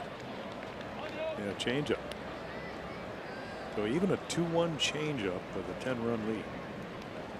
Why? Because he doesn't want to give up any runs. I think this would probably just be a cut fastball out over the plate, maybe a fastball right on the corner. And it was, but he got it in. Hey, even if you give up a fly ball, you're still looking for outs, even though it's the fourth inning. Nobody likes to give up runs, but they're first and third. No big innings. And of course, he needs to get through 5 innings anyway. Well, yeah, Jeff Bannister was saying he always knows. I mean, that's what he likes about him. He knows with the situations. And he does get the strikeout. He somehow is able to throw a 91-mile-per-hour fastball by him. There's a lot of movement. What's the arm? I mean, he throws the arm up, and so 91 probably seemed a little bit quicker. Again, it's up and away, good movement. Caleb's not happy. He thought he could get a run in, and maybe even get an RBI without getting an at-bat with a fly ball. Sac fly is a very underrated statistic in baseball. You don't really hear a lot of people talking about it, but it helps you win games. There's VR in his Orioles debut, ball 1. Well, it's one of the arts of pitching. If you can keep with less than 2 outs runners from getting the first and third, it's a good way. Keep the double play in order. But the minute the first and third fly ball comes in, if you have a big lead, everybody plays back. And that's the way you minimize the amount of runs. Wild swing there at that high fastball. Gallardo has 118 big league wins, and his career ERA 3.99. And he's pitched well enough to get that ERA down below 4. Or keep it down below 4, I should say. His ERA on the year is 4.81, and he had the disaster in Cincinnati with a couple of bad appearances. First and third and 2 down. Another nice block there by Kiner Falefa.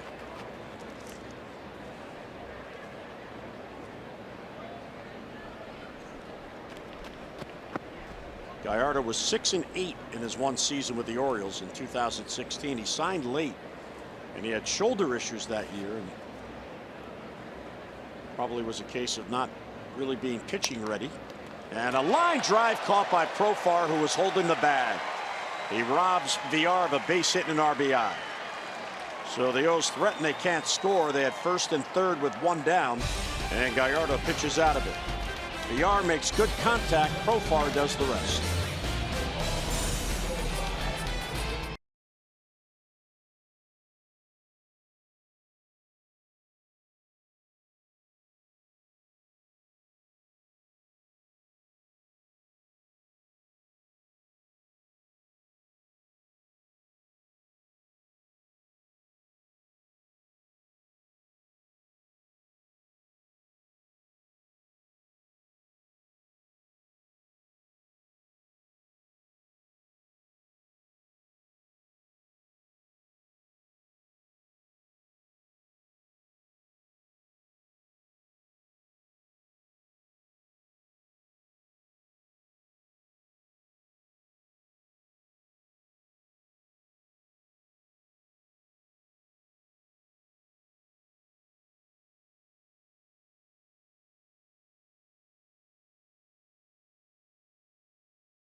It's not going the way Andrew Kastner. 3-run home run in the first, and then with 1 out, Calhoun pokes it down, and then DeShields up the gap in right center field. So back-to-back doubles. And then Calhoun will make it 4-1, and then Andrews dumps it into right field. Shields score, and then Gallo. It's a top spin double down the line. A couple more guys. Kastner leaves. The Orioles trail at 11-1. Those are your Geico highlights. 15 minutes could save you 15% or more on car insurance. Visit geico.com to see how much you could save. Jan Marinas coming in, good arm, control. You can see 6 and 7 innings, so it's scattered a little bit. And then the lefties hitting them better than righties, but good arm. And he gets ahead of Profar 0-1. Profar's having a big night. He gave Texas the lead in the first with a 3-run home run, followed that up with an RBI single. So 4 RBI game. He's 2 for 2 with a couple of runs scored.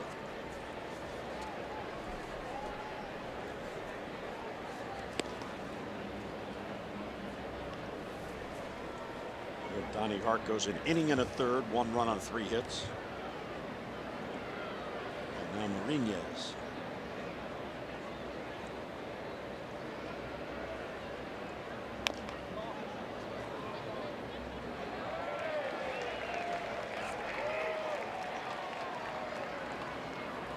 Did the skipper get that? Yeah. Oh, I see the deflection. He's looking it over to make sure nothing funny going on with that baseball.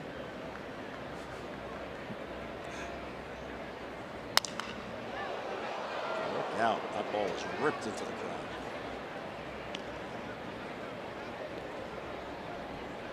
And he broke his bat. Marinez last worked Tuesday. He got in an inning in New York. This is his 6th appearance since the All-Star break, so the Orioles are giving him a look. He's only allowed runs in 1 of those appearances, 2 runs against Tampa Bay. He's walked 5, however, in his 5 appearances. Well, that's where the problem break. is. And, he's been with Milwaukee, the White Sox, the Florida, Pittsburgh, maybe actually with Texas. I like the velocity. Command can be iffy. A little changeup, a little slider, but inconsistent. In the mid-90s fastball, but can't command it.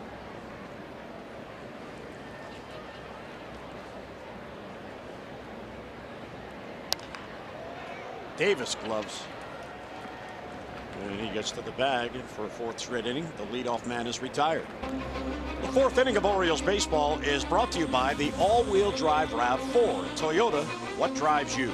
Visit buyatoyota.com for great deals. Beautiful night in Arlington, Texas. A couple of years from now, this ballpark will be a shopping, I think. Yeah, they're not going to tear it down. No. They're going to build around it. Because they already have, what are the offices out there in center field?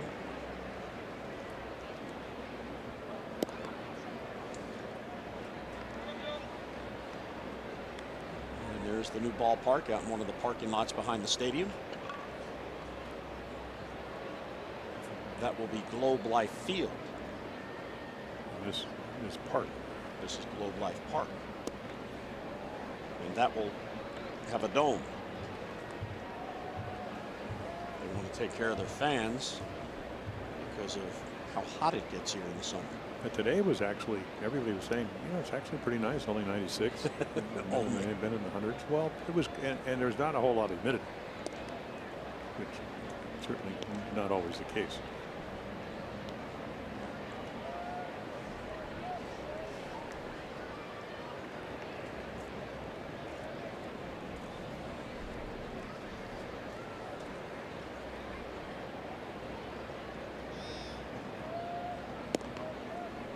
Taken all the way is Gallo, so 3-1.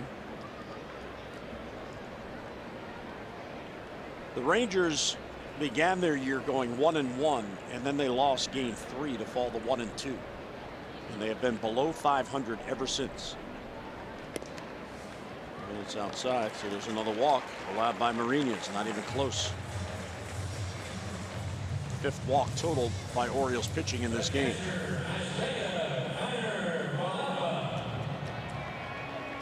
Yeah, that one long losing streak early on, and then of course they play after winning the divisions in what, 2015 and 2016, Jim. They last year 78 wins, 84 losses, and now they play in the same division with the Astros, who have rebuilt. Here's kind of Falefa, and he takes a strike. It's interesting because the Orioles followed the exact same path that Texas did. Rubber game of 3 against Minnesota to begin the season, and they lost, and the Orioles have been below 500 since they were at 1-2. There's a base hit. He hooks it in the left field. Mancini over quickly, so stopping at second is Gallo. A strange game. Every inning the first batter was retired, and yet Texas, you look up and they begin to mount a rally. Yeah, that's supposed to be one of the things that allows you to keep the run total down, but not tonight.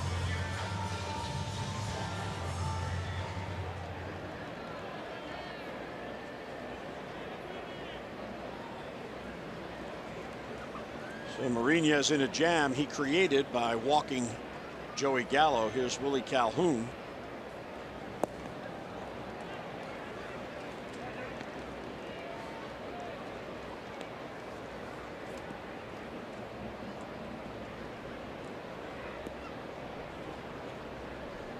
Calhoun doubled and scored a run back in the second.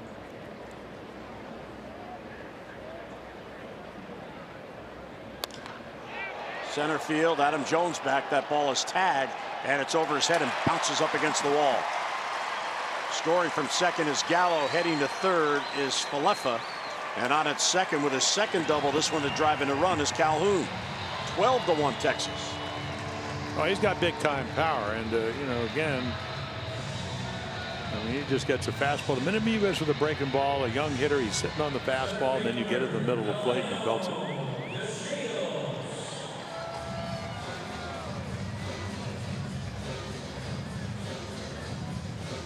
4 of the 5 walks issued by Orioles pitching have now scored. And Falefa ends up at third base. And here's Delino DeShields.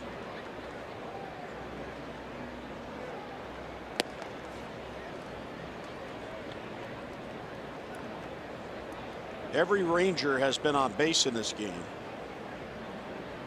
And 7 of the 9 have base hits. Odor has walked 3 times. Beltre has walked once. They're the only 2 without a hit. There's a strike at the knees, 1-1.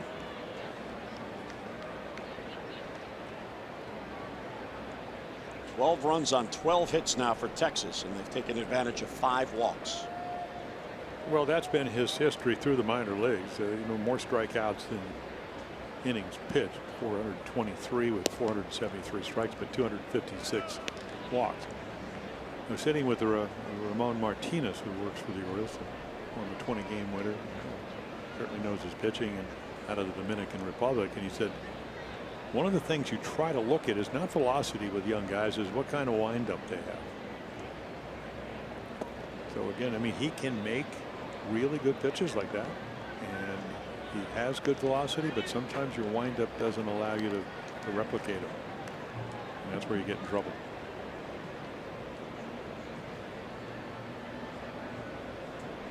You get that radar gun craze. Oh, guy throws 95. Yeah, but can he command it? It must be very difficult to teach and or learn a nice solid follow through and a good windup, because you talk about it quite a bit and you notice it all the time. And these guys that are here are major leaguers. You would think that they'd be able to learn as they go along the way about that good windup. Well, you just don't know how they were taught. And you know, obviously you try to do it along the way. There's another walk, and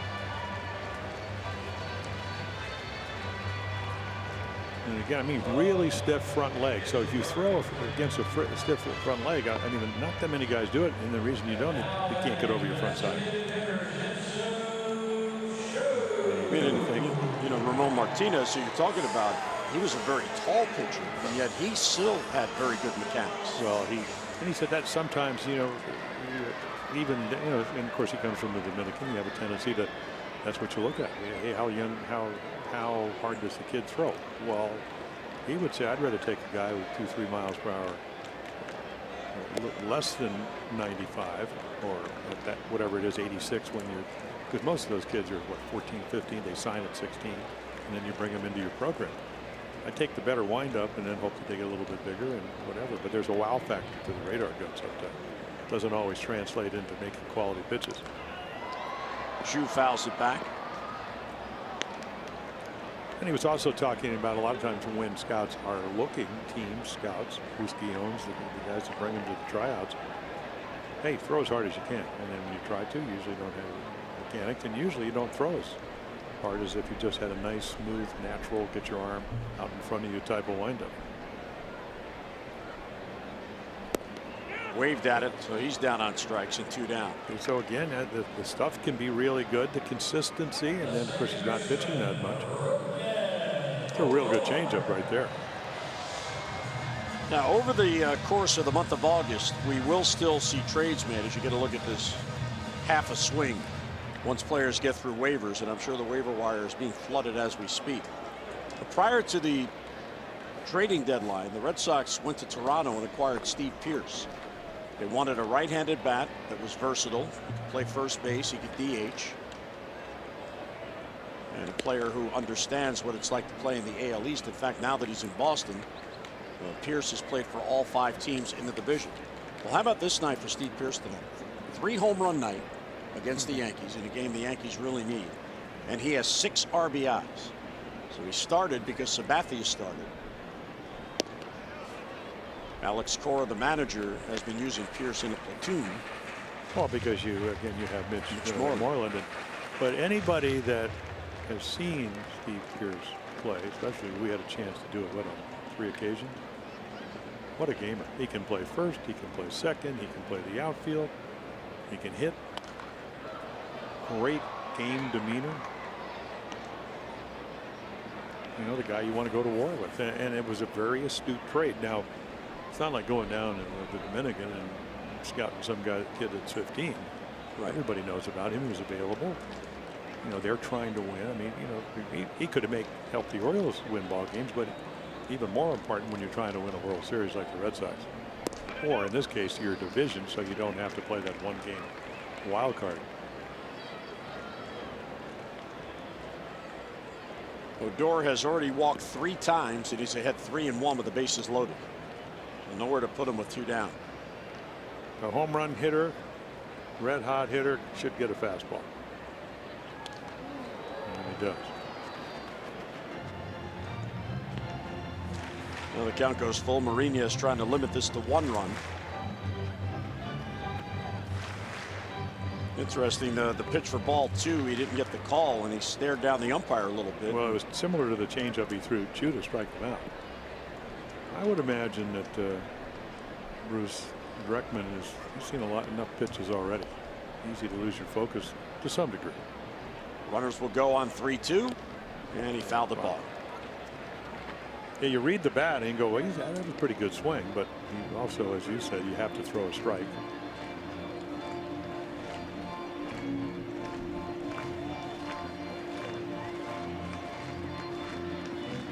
Well, the Red Sox just scored another 3 runs, and now it's 14-5.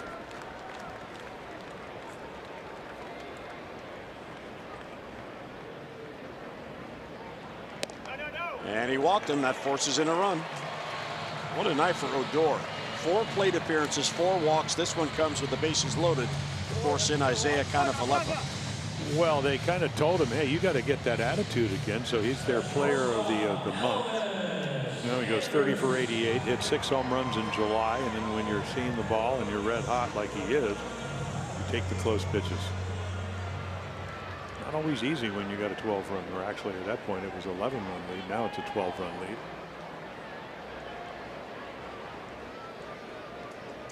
13-1.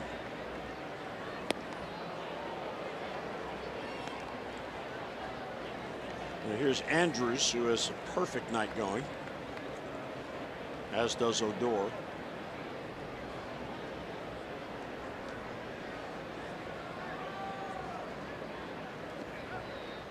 throws that one, it bounces in. Some kind of an off-speed pitch.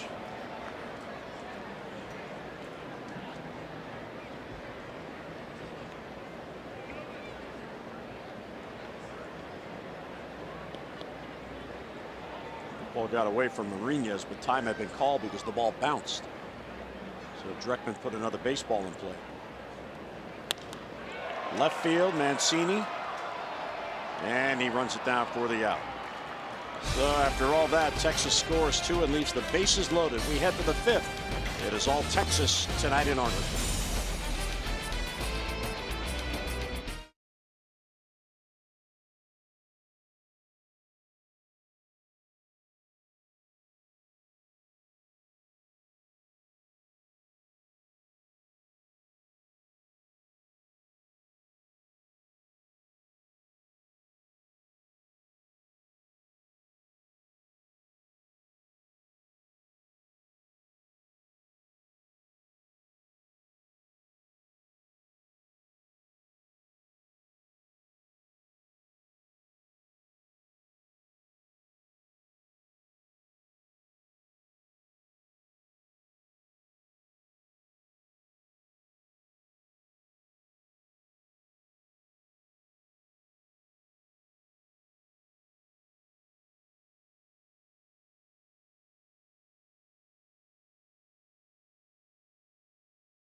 True moment later in tonight's game.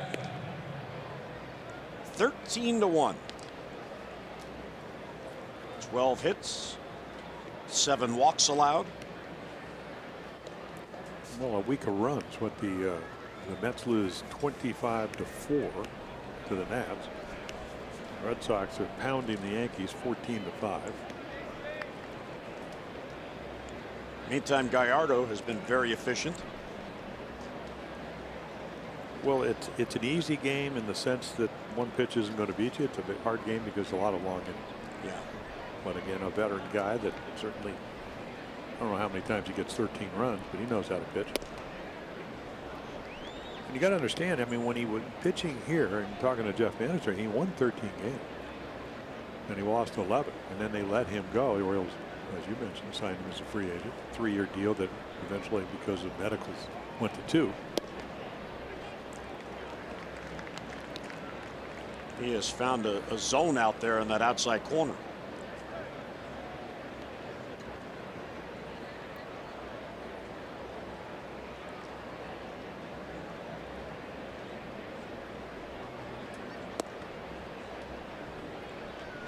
Hard to figure what the heck, I'm going to stay out there.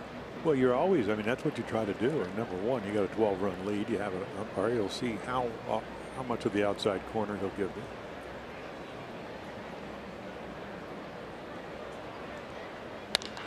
Back in the center field, there's a base hit. See, well, there's not on the outside corner down the middle, and he's waiting.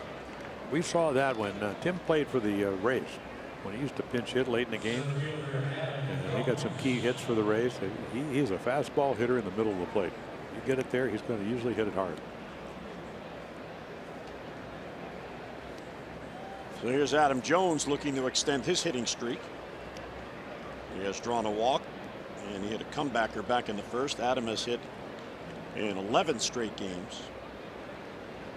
Beckham is on with his second hit, a leadoff single.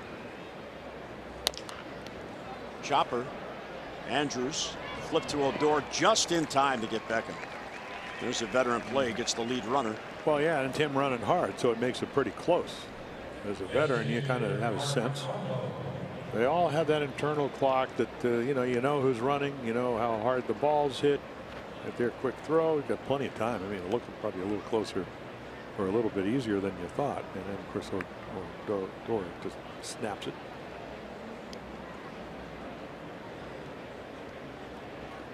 So Adam is 0 for 2.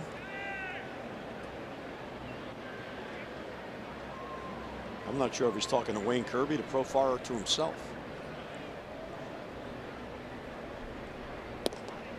And, oh, he was going to call it a strike, and then halfway he changed his mind.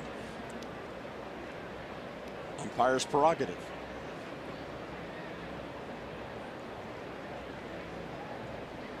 Trumbo has the only RBI for the Orioles, and it came on a ground out back in the first inning. Well, Falafa actually, I mean, for a relatively young guy, he gives a great target. He moves well because, you know, I saw him a chance to meet him down at the cage. So there it is, outside corner. And not a big guy that can easily shift from one side of the plate to the other.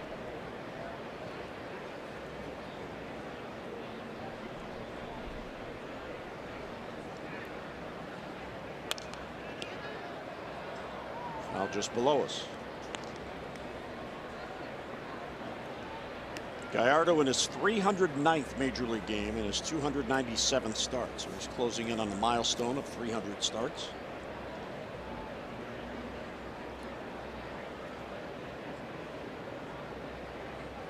Two and two on Trumbo, 1 out, 1 on.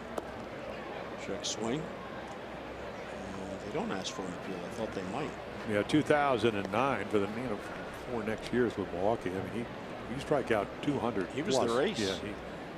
Yeah, he threw probably 94 to 96. Big curveball, hard slider. Tremendous hitting pitcher. Yeah. I remember one year the Orioles played up there in interleague, and there was an extra inning game, and the Brewers ran out of hitters, and they sent Gallardo up to pinch hit, and he won the game with a double. Yeah, I think right center field or something. Yeah.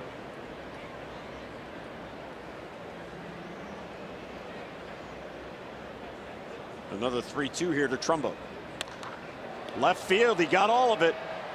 Back it goes. There's Calhoun at the wall, and that ball has got it. Just got out over the wall. He hit it high, and then it died. But it carries out for a home run, and that long home run drought is over. Trumbo had gone 70 at-bats without a home run, and there's his first since July the 9th. And he has all 3 Orioles RBIs.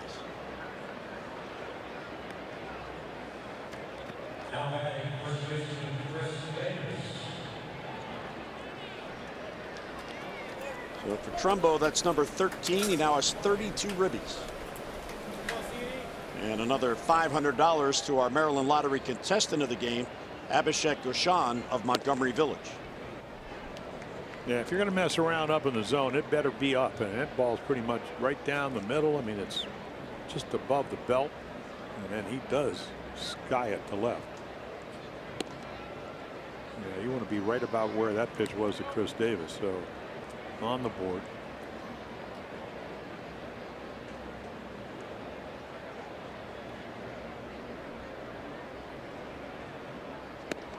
Upstairs, well, the home run ball has been beneficial to both these teams.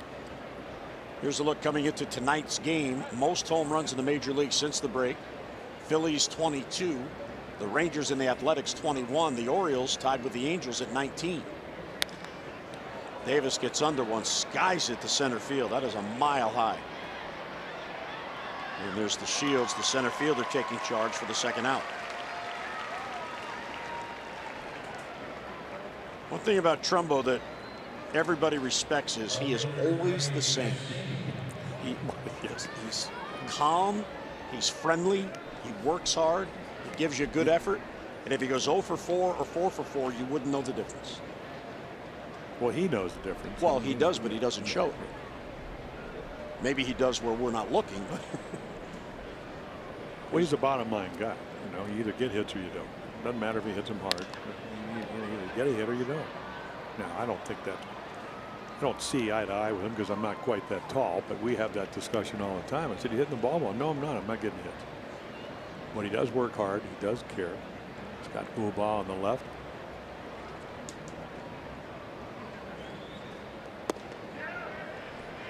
Didn't go on the check swing. I was talking to a scout earlier, and we were talking about possible trade activity in August. Of course, it all changes because players have to get through waivers. Here's a bouncer to third. Play there by Beltre. More on that when we come back. But here's Mark Trumbo. Is his trade stock going up for a possible contender? He gets into one, his 13th. It's now 13-3 in favor of the Rangers.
Every single hitter has scored in this game, and the Rangers have a 13-3 lead.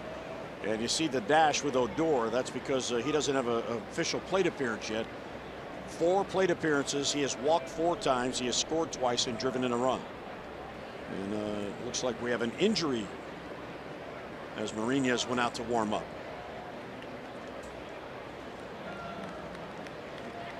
The pitching change will have to be made here, so we'll see who they decide to bring in. We're going to come back. Unexpected break. We're in the 5th. 13-3 Texas.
Injury.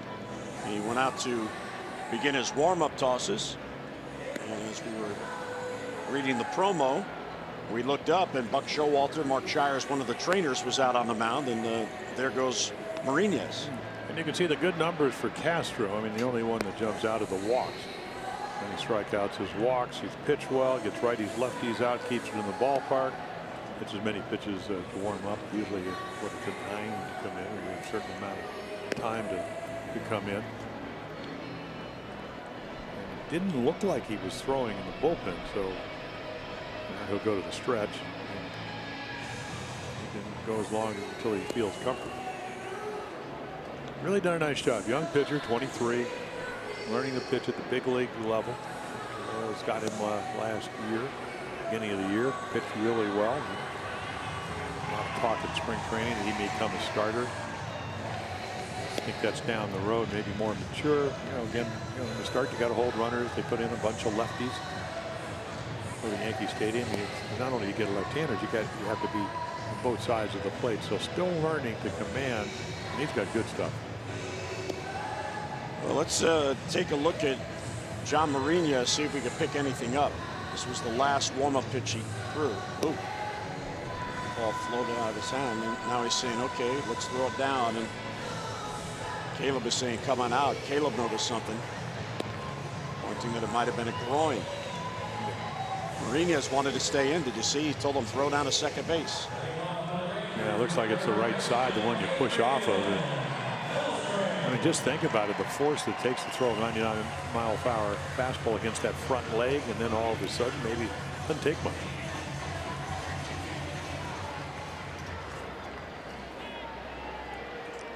Well, Miguel, who pitched on Tuesday night in New York, an inning.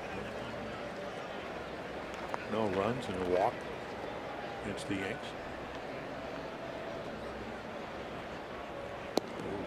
Ball one outside to Beltre, who was the only Ranger not to bat in the 4th inning.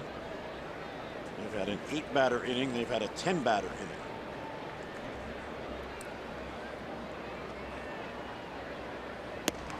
Strike on the corner.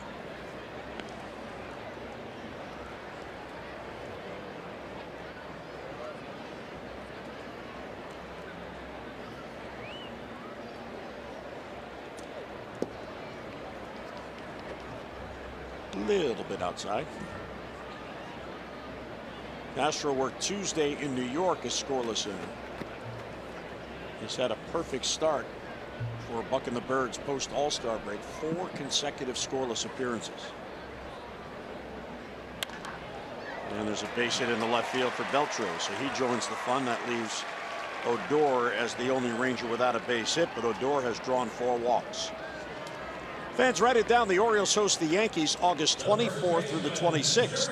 And for each game, fans are encouraged to bring in a non-perishable food item or cash donation to the park, all to benefit the Maryland Food Bank as part of the 32nd annual Orioles Reach Food and Funds Drive, presented by Masson, WJTV, WJZ-TV, and Pompeian Olive Oil. For tickets, visit Orioles.com.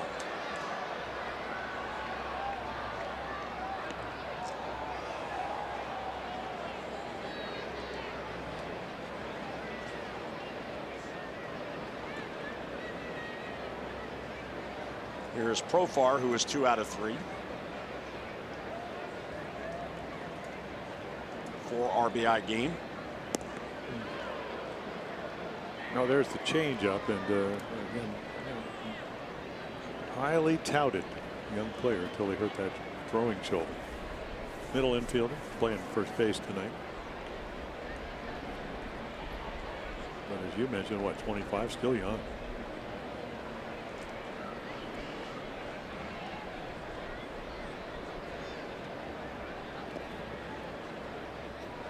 Nice block there by Caleb.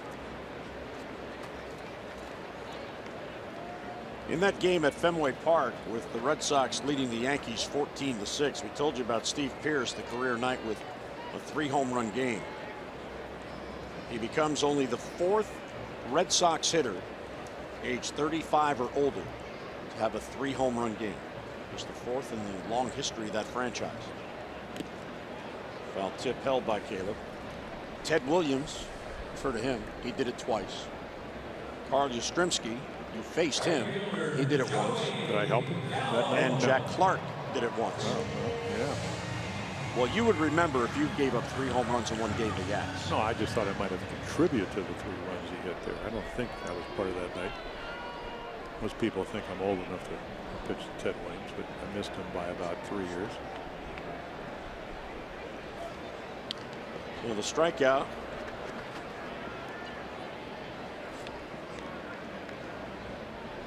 The last Red Sox batter to do it against the Yankees was Kevin Millar in 2004.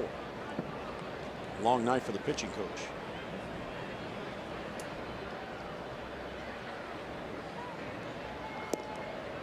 Good changeup. Yeah, well, that's how he struck out Profar, and he's got a good one. Now you can see, the windup. He's so tall at what, 6'8", that sometimes he swings the leg, so it's hard to command the fastball. But the stuff is there, no doubt about it.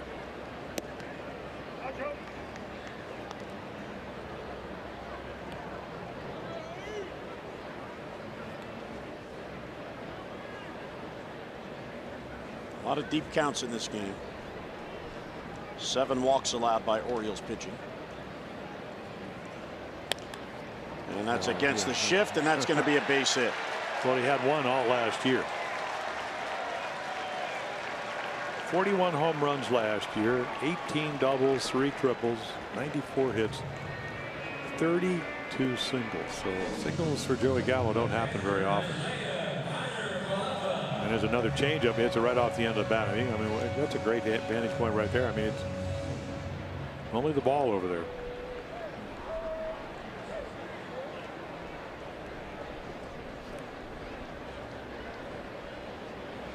So 2 on with 1 down. Here's Isaiah Kiner-Falefa, the catcher, who's had a 2-hit night. 23-year-old rookie. Yeah, anytime you look at the scoreboard, there's 13 runs and 14 hits. You know there's some walks involved.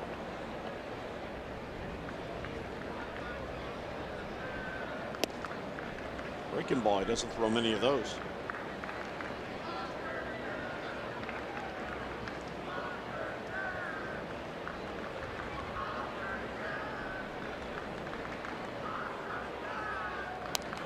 Late swing.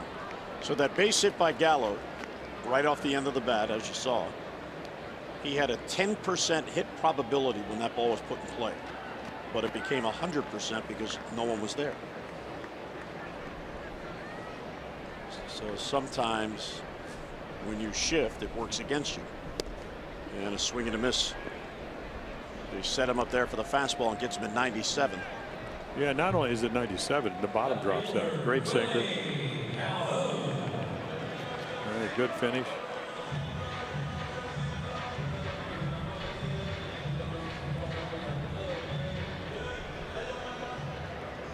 The 2 down. Here's Willie Calhoun, who's had a nice night. Couple of doubles, an RBI, a run scored for the 23-year-old rookie.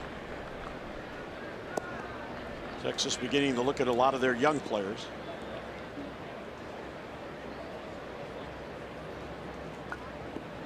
They've made several trades, as the Orioles have, trading away veterans. Jeff Bannister now 307 wins as a Ranger skipper. And this one gets away from Caleb. And a wild pitch will allow the runners to move up. Yeah, a lot of balls so far off course you can't even flag them down. I mean, it almost hits Calhoun and then all the way to the backstop.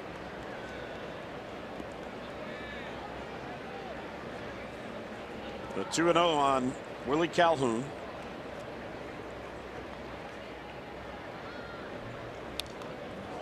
Good hack, fouled it back.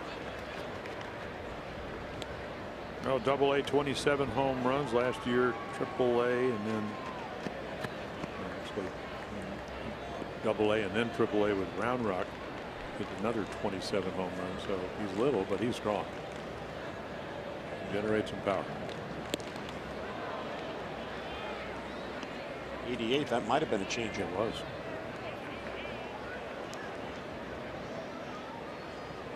Well, 6'7" of him, Miguel Castro.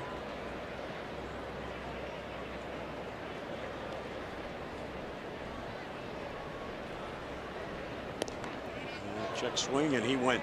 And that'll end the inning. So Castro works out of it. 2 hits and 2 left. We are through 5 in Arlington. Rangers with a 13-3 lead.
Orioles baseball on Masson is brought to you by Visit Annapolis. Create your moment at visitannapolis.org.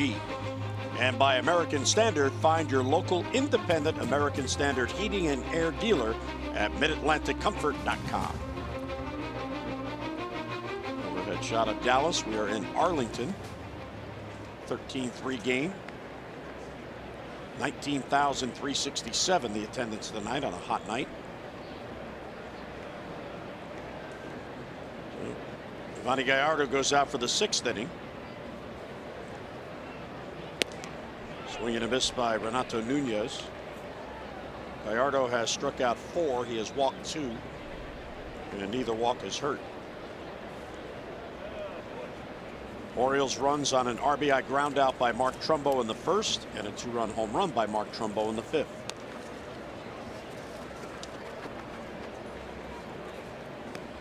Here's Eddie Butler, a right-hander, one of 8 relievers in that Texas pen. Well, he just came over from the Cubs in the Cole Hamels trade. One of the guys you talked about. Mostly pitchers back. Because we're kind of seeing why their team ERA is 5.80 here at Arlington. You know, ball flies, infield, rock hard. Don't make your pitch. And they hit it hard. I mean, you're going to talk about exit velocity. If you don't hit the ball softly here, it's hard for the infielders to close the holes. The ball gets through the infield so quickly. Good night to throw pop-ups if you can.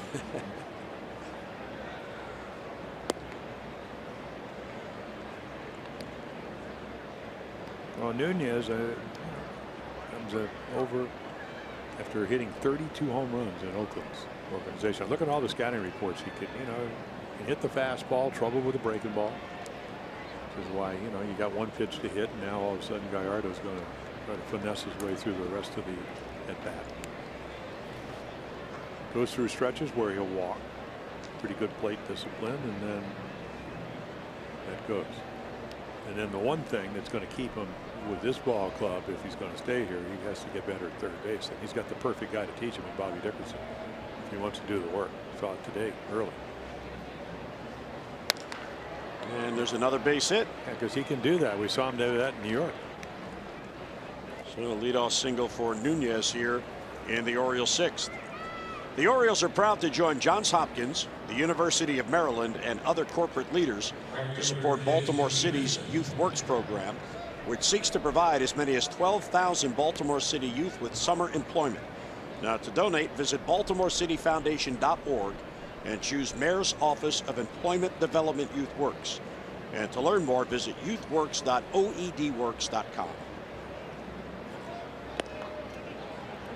Peterson, a swing and a miss.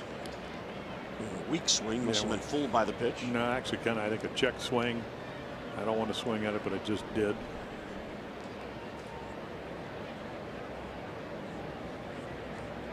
Well, he can play a lot of positions. You were talking about, Buck Showalter on the plane coming in from New York last night, saying kind of a little bit of kind of an old school type of guy because he can play everywhere. He can run the bases. He has good base running instincts, so he can steal bases, not just speed. Shows he has a good batting eye. I thought it was interesting when he came over. John Russell on the left, Buck Showalter on the right. The manager of the Orioles said, "I usually try to control the strike zone." Chopper, this is going to be a tough play. Gallardo tags him out. Nicely done by Gallardo. Very athletic, like a cat. Catches it and then makes the tag. And he's got to catch it, so because right there it's a fair territory, and you can see still almost in the baseline, just outside that 45-foot line, the last 45 feet. Kind of interesting about that line. If you run down that line, it's hard to hit the bag. Yeah, because bag's on the other side. Yeah, I mean only the edge is inside of the line. You have to almost leap to your left. Here's the base. So when the ball is hit, that's where you're supposed to be. That last not on the field, but you see most runners. I mean, just imagine, I would think it'd be easier to be in that box if you're a left-handed hitter, but if you're a right-handed hitter, your angle is pretty much right almost on the grass.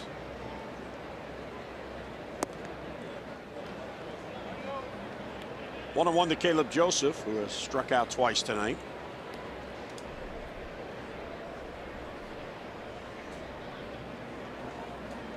Caleb 10 for 30 since the All-Star break and came in batting .352 in his last 16 games. So he has found his stroke.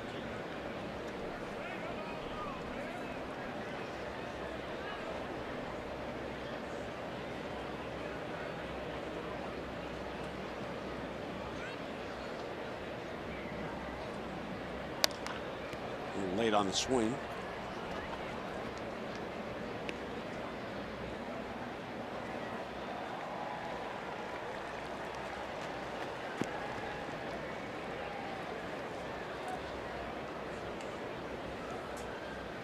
Caleb certainly knows him because he caught him. He's trying to wait a little bit because of the cutter, and he knows he's got the big slow curve ball. There it is. And he gets into one to left field pretty deep. Calhoun is back on it, and that ball is gone. That carries out into the bleachers in left center field. So a two-run home run for Caleb Joseph. Can I just say he knows he has the big overhand curveball, and then he hangs it? Thank you. Thank you, Giovanni. Well, he used to call him. He used to catch him, call the pitches. And another $500 for our Maryland Lottery contestant of the game, Abhishek Goshan of Montgomery Village. Well, there it is. Hanging hook. Again, your launch angle, probably about 30 degrees. So he's probably going to get the win, but he does give up 5. So Gallardo done here in the 6th.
just the 2-run home run by Caleb Joseph.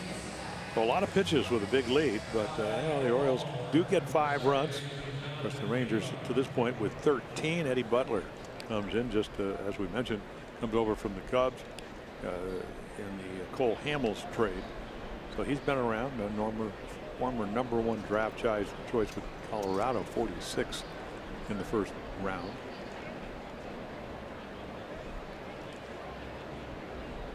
And here's Jonathan Villar to face him.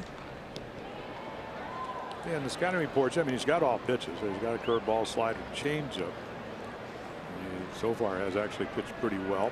Threw 1 pitch on Monday against Arizona, got a win.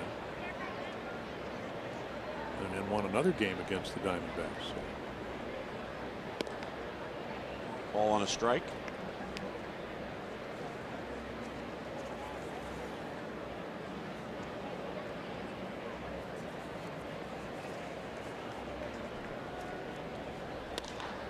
And against the shift, wide of the bag was Beltre, and Villar slaps it the other way for a second base hit. Well, the perfect field to do it. And I mean, I'm going to say it now probably for the 6th time, rock hard. So if you do put the ball in play, and you know, it's not a pop-up, it's not right at an infielder, good chance of getting by the infielder and into the outfield. Yeah, I mean, it's not a bad. I mean, it's like what, a 94-mile-per-hour fastball with good finish, and he hit it exactly where it was thrown. So far admiring his back control. Here's Tim Beckham, still only 1 down, a couple of runs in, so it's 13-5.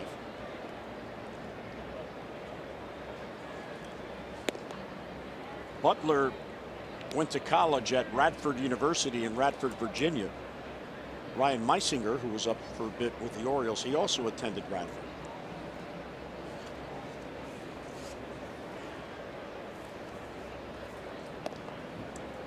As Jim mentioned, Butler, a 1st-round pick of Colorado.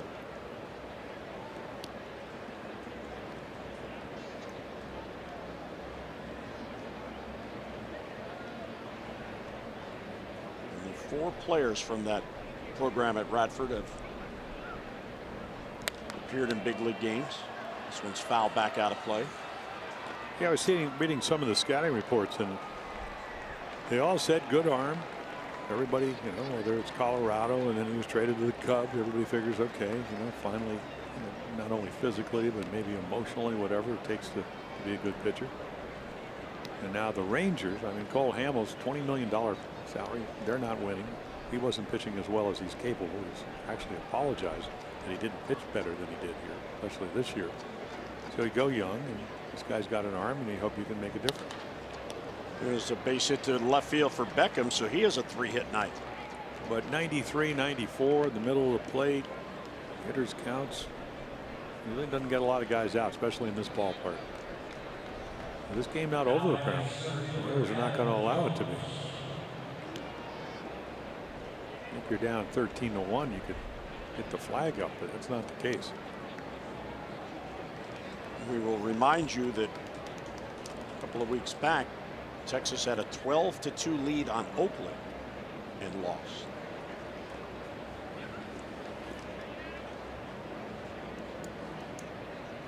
Tonight they had a 13-1 lead on the Orioles, and it's now 13-5. Strike 1 to Adam Jones. Adam looking for a base hit to extend his hitting streak to 12 straight games. Good speed out there for the Orioles on the bases.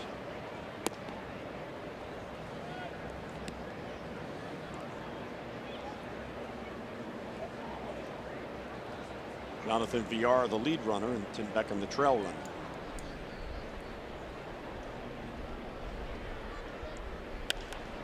Left field down the line. It's fading and is foul. From our angle, that looks a little better as it's going down the line, and it makes a left turn. Well, you're with the glass half full call right there, right off the bat. Yeah, maybe the Orioles might need that. Yeah. Trailing by 8 here in the 6th.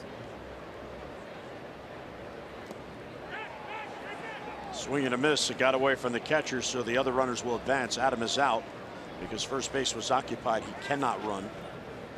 Yeah, a little changeup and a good one. We haven't seen it. And totally gets full. Way out in the front foot. Palapa can't knock it down.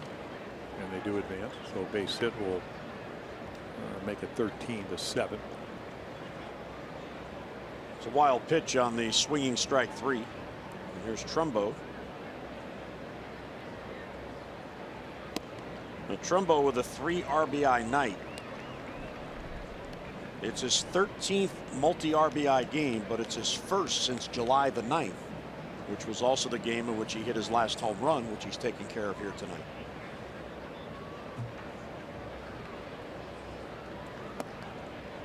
I was talking to a scout before the game about looking for activity trade-wise in August, and the scout felt that of the Orioles roster, Trumbo would likely be a player that a contending team with an injury, of course, to replace a hitter, because he can go deep and he'll definitely get through waivers because he still has a year on his contract. But here's his home run. Yeah, it's like a high cutter or whatever, so you can see 101 miles per hour. I mean, they say the ideal launch degree was 26. That was 37, but it was way up there. And there's another. That was another potential home run ball. Just a shade high. Certainly one you're going to chase. Yeah, the waiver wire is supposed to be confidential, but it does leak out. And well, you put it on there if you're actually trying to trade somebody. You have, what, 48 hours to see if you make the deal, and then you can pull them back. That's if a team claims him, yes. Yeah. But if no one claims him, then he clears waivers, then he could be traded to anyone. Right field, that ball is caught on a diving play by Gallo. He takes a base hit away from Trumbo. Outstanding play by Joey Gallo to end the inning. Well, the Orioles get 2 back. Caleb Joseph goes deep, his 3rd home run of the year, makes it 13-5 Texas.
Brought to you by T-Mobile. Well, how about the night Rougned Odor has had? First inning, he draws a walk.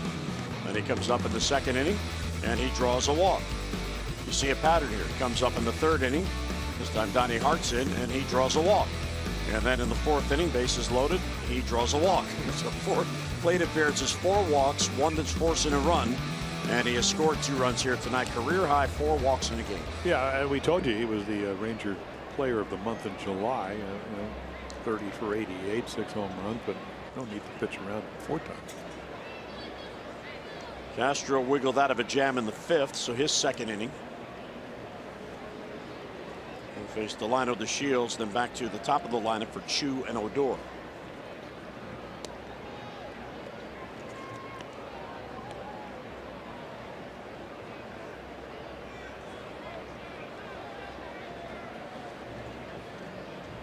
Shields an RBI double in 2 trips. He's also walked. Here's our Lowe's whole team together, and Delino DeShields, you see stolen bases leading Texas, even though he's been up and down a couple of times to the minor leagues. And here's the point Jim made. Don't let him get on with nobody on base in front of him. And I think, you know, I saw that, you know, when I started broadcasting, Vince Coleman sold 108 and 109 bases, and Whitey Herzog, his manager, said, you're going to get good pitches because of your speed all the way. So you can hit deeper into the count, make sure you get them. 3 and 2, you're probably going to get something that, you know, that you have to be able to put in play, or a pitcher knows he can throw over, because a walk's the double. Now, I don't know if it'll be 13 to 5, but I wouldn't put it out of mind. So if you walk, I mean, it certainly is a running situation. One of those nights, a lot of hits, a lot of walks. 13 runs so far for the Rangers. That is 8 walks now allowed by Orioles pitching.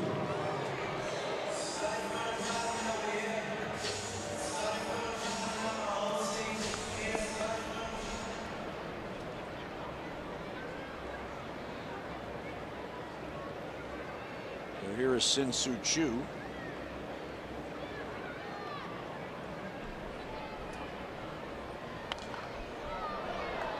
Last time the Orioles walked as many as 8 was against the Yankees on July 11th. That game they allowed 9 runs.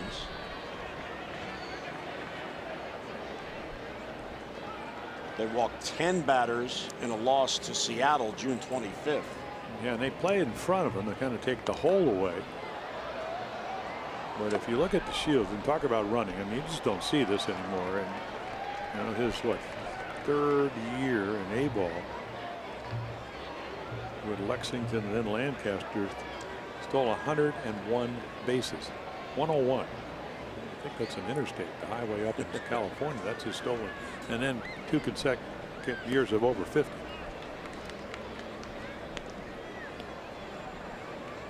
His father, 463 career major league stolen bases. Delino Sr. played 13 years in the big leagues. And a swing and a miss. Yeah, there's that changeup again, and it's a good one. Strikeout number 4. Yeah, the changeup, you know, it's funny, he's got a fastball. You talked about doesn't throw a lot of breaking balls, did it last inning, but the changeup, when you throw 93 to 97, and you're tall and lanky, I don't know what Ramon Martinez said, talk about a fluid windup. Miguel Castro has it.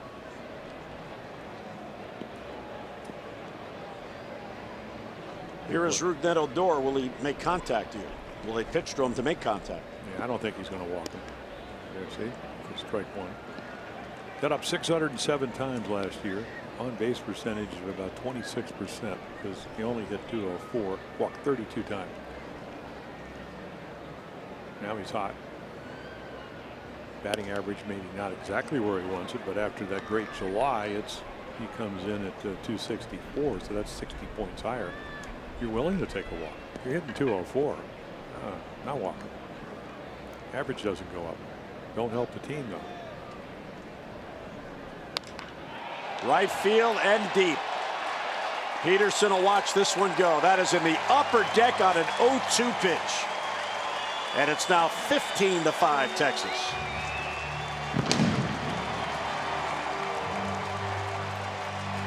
Well, power's never been a problem.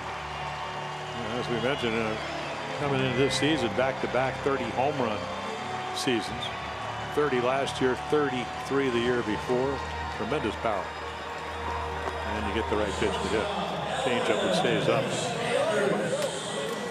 Maybe the right pitch, but the wrong location. I mean, right down the middle. There it is. I think it's almost like he knew it was coming, because he knows it's into the upper deck. Blasted it.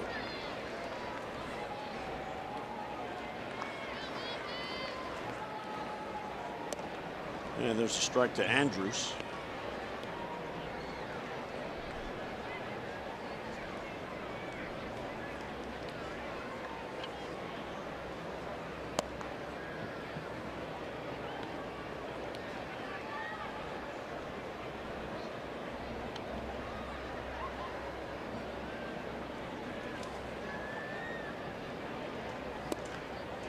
another strike.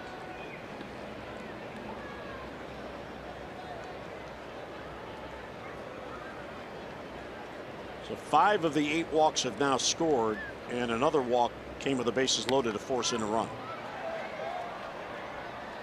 So a third of their 15 runs, the runner got on via a walk.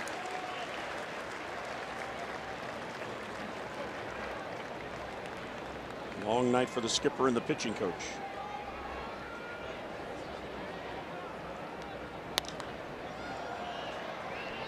The arm goes out. Second baseman is there. And 2 down here in the Texas 6th inning. Fans, you can enhance your next game day experience with the MLB Ballpark app. Access and manage your tickets, enjoy check-in offers, exclusive content, and much more. Download the MLB Ballpark app today.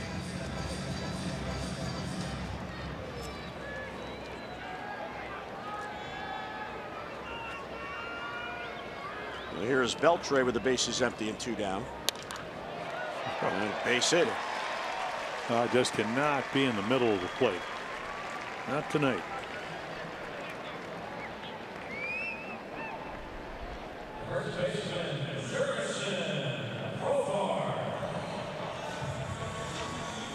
Beltre has his second hit.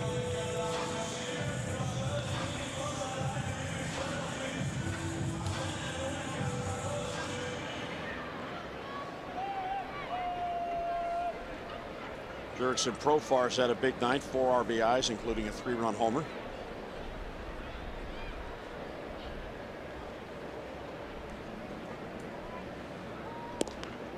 And it's taken low.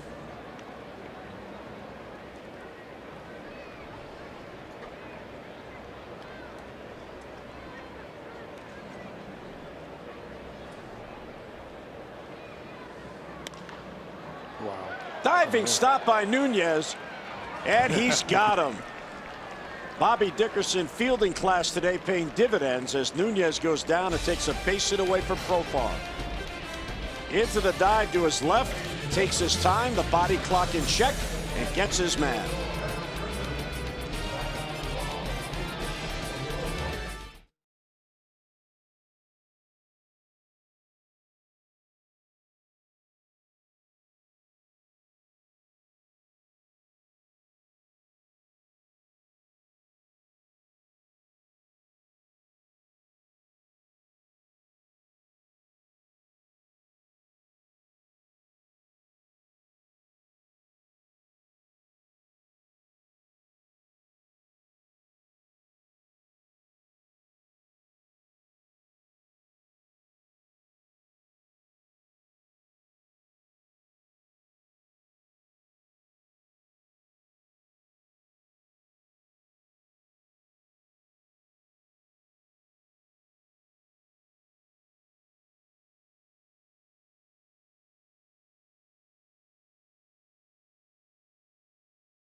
We hope you can join us tomorrow for more O's action. It'll be David Hess on the mound for the Orioles, and Ariel Jurado will go for Texas. That's game 2 of the 4-game series. Coverage on MASN 2 begins at 7:30 with O's Extra presented by Ford, and then game coverage at 8 p.m. We've got all the access you need right here on MASN. And there's David Hess, who, when he was called back up, was put in the bullpen. Got into 1 game, and now he's back in the rotation. He'll take Kevin Gausman's spot.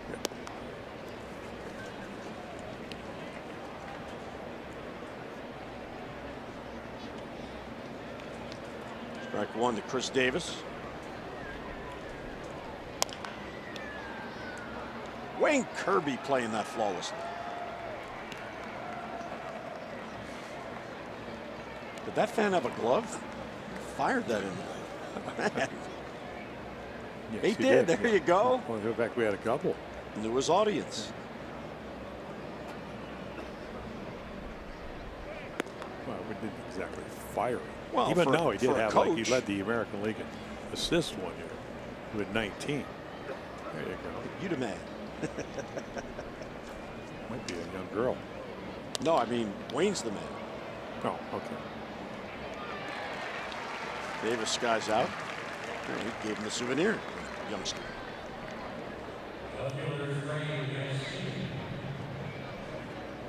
He is an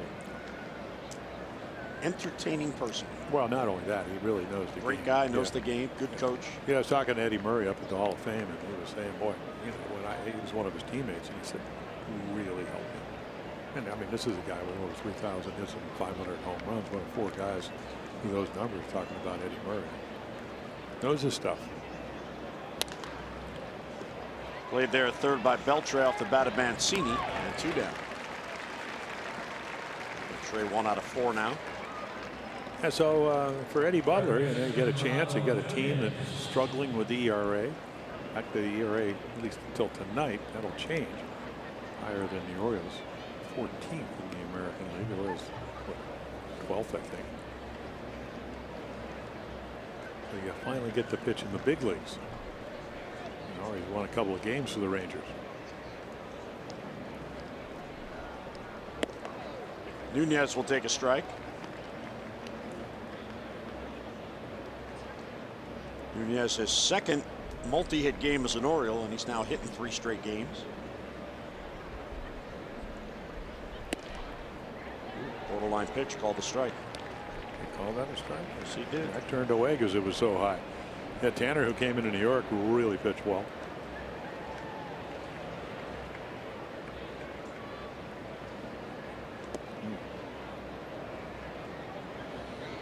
That wasn't a strike. No, I just slipped.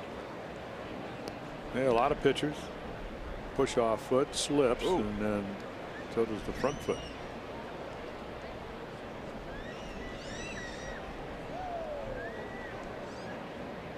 And the 1-2 is ripped. Diving stop by Beltre from the ground. And out at first base is Nunez. Great play on the back end as well.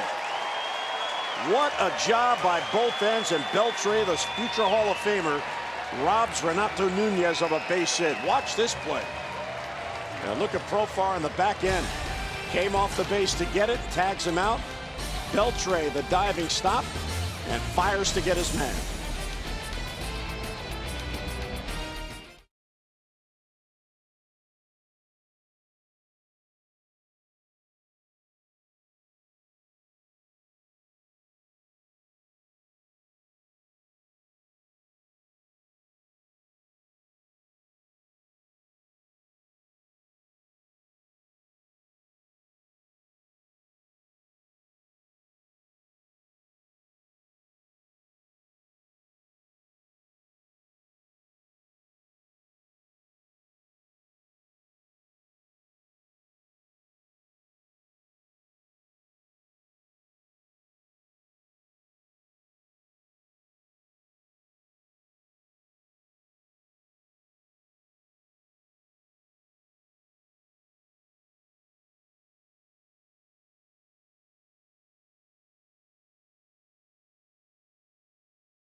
Hold true moment, and here's the catch. Joey Gallo on Mark Trumbo. Yeah, 13-5, 2 outs. So you're trying to keep the inning going. And again, I mean, this is a terrific play. Already, 20 runs, 5-star catch, distance covered 47 feet. And again, only a 10% probability of catching that ball. Gallo, who known for hitting home runs, gets them out of the inning, and then they add a couple more runs to lead it 15-5. And Tanner Scott, what a night he had in New York, 6th time of the year. He struck out the side. And boy, what a slider he had, too.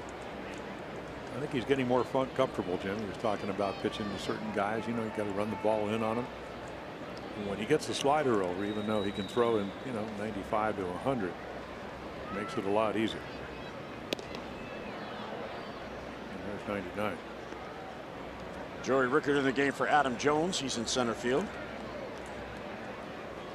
Get a couple of innings off his legs.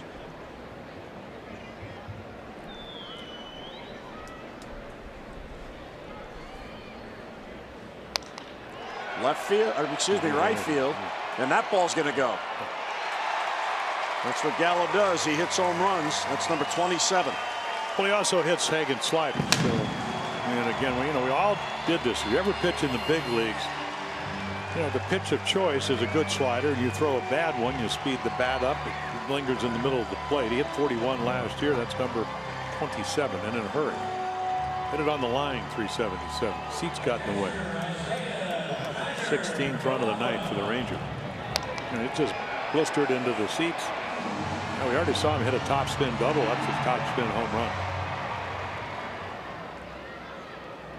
So there's the slider, instead of being 99 like the fastball, it's in the mid 80s. Easier to get to. Upstairs to Isaiah Kiner-Falefa. Jeff Bannister enjoying it. Well, he's kind of smiling. I mean, when's enough? Never. Popped up. Davis called off by VR, and VR has it for the out, 1 down. Well, the 16 runs now a season high allowed by the Orioles. They allowed 15 in a loss to Kansas City way back in May 8th.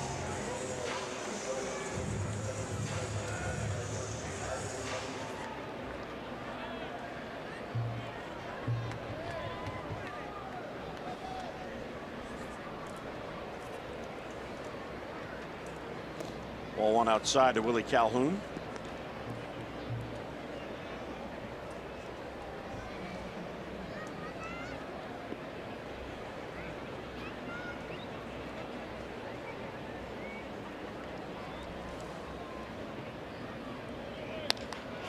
Line into right field, and Peterson diving catch by Jace. So he takes a base hit away from Calhoun. Outstanding hustle, 2 down. Well, you always wonder, can major leaguers focus when they're down 16-5? Well, there's your answer. A guy that's trying to get in the lineup every day.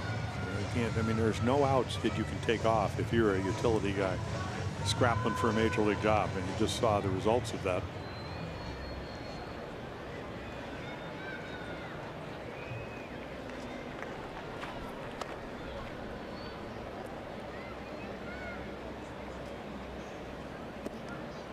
Ball one low to Delino DeShields.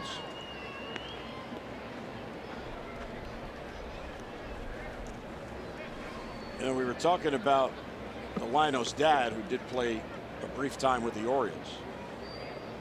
He has a distinction. Fouled off. He was traded even up from Montreal to Los Angeles for Pedro Martinez. It was in November of 1993. Pedro was a young pitcher at the time. In fact, when he came up, he was a reliever. Well, and the reason for that, because they thought he was too small, too frail to be a starting pitcher. Huge mistake. Yeah, Dave Wallace worked with him at that point. Dave with the Orioles for a number of years. A fly ball to right. That'll end it. Texas gets a run. Our Ram do-ups brought to you by Ram Trucks. Experience the power and toughness of Ram at your local dealer. or log on to ramtrucks.com to get to work. Guts, glory, Ram. Peterson, Joseph, VR coming up for the O's.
Well, we head to the 8th. 16-5 Texas on 17 base hits. Showalter with John Russell on the Orioles bench.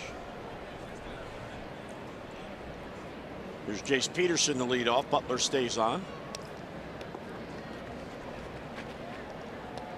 Yeah, you would think, because Butler has started in his minor league career. This year, of course, injuries, little groin strain, so did not pitch more than, what, 2 innings in any game for the Cubs before he came over the Rangers.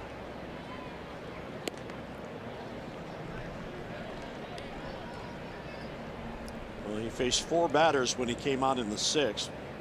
First 2 batters he faced reached on hits, VR and Beckham, but then he got the next 2 and he retired the side in order in the 7th. So he's retired 5 in a row and 5 of the 7 batters he's faced. I mean, really haven't seen a whole lot of breaking balls. I mean, it's pretty much been all fastballs. Scoreboard allows him to do that. There's a changeup, or maybe something off his fastball.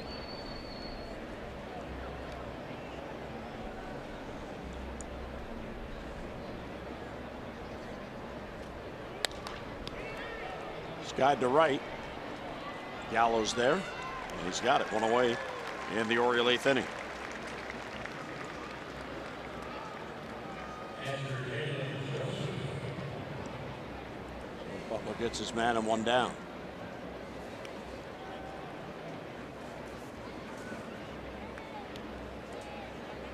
Caleb Joseph in the number 9 spot. He continues his productive streak here with a 2-run home run tonight.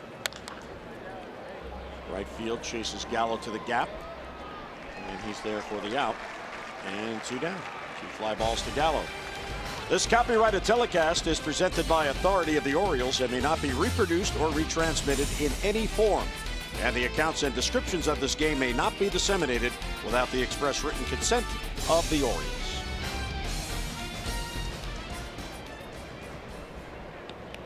The 2 down, that'll bring up Jonathan VR. So kick in from center field. VR's Orioles debut tonight. One of the players the Orioles got back for Jonathan Scope.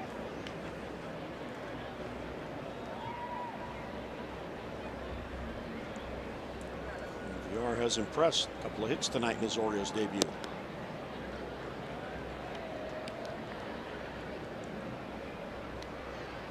Talking over the strike. Bruce Record said, yep, when it's 16-5, the borderline pitch goes his way. Close enough.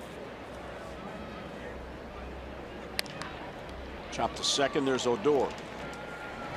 And a 3-up, 3-down inning for Butler. He has retired 8 consecutive batters. Mid-8th with Texas in front.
Blue Jays borrowing a page from Tampa Bay tonight. Tyler Clippard made the start, first time in over 10 years. In fact, it was June 14, 2008 with the Nationals.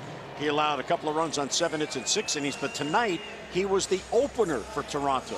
He pitched 1 inning in Seattle, same place he made his last start back in 2008.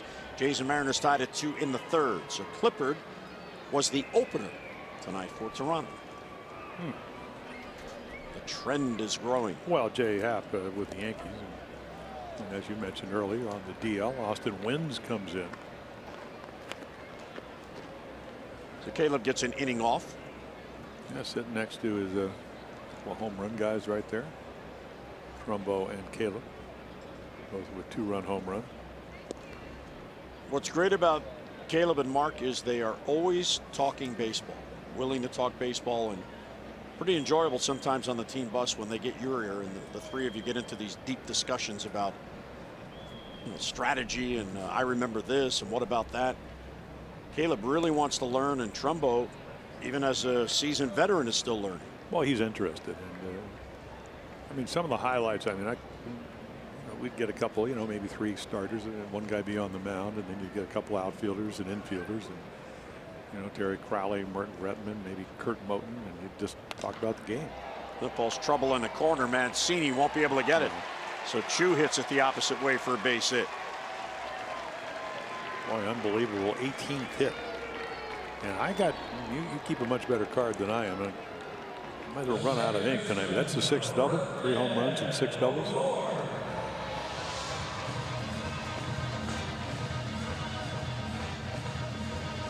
Seventh double. 7th double, worse than I thought.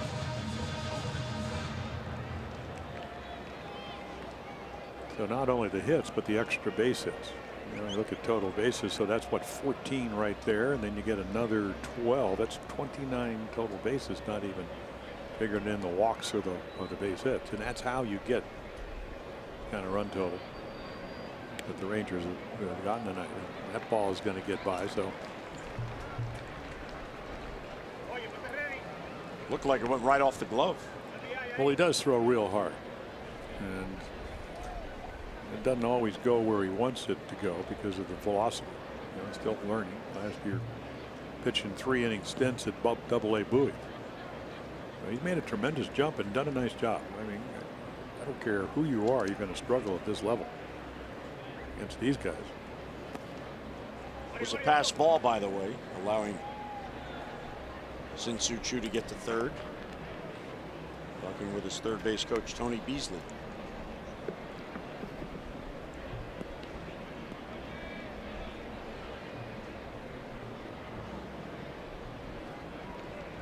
The Orioles in the last 2 games now have given up 30 hits.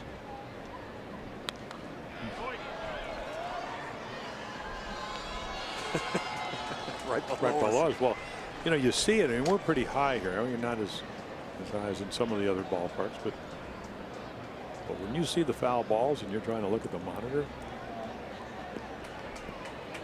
you got to multitask. Yeah. I'm a little scared after Joe Hogarty taking a foul ball in the dugout yesterday.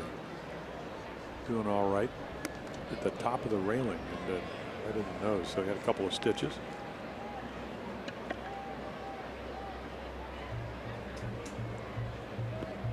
So how about this? If he walks here, that'll be 5 walks. Yeah. 3-1.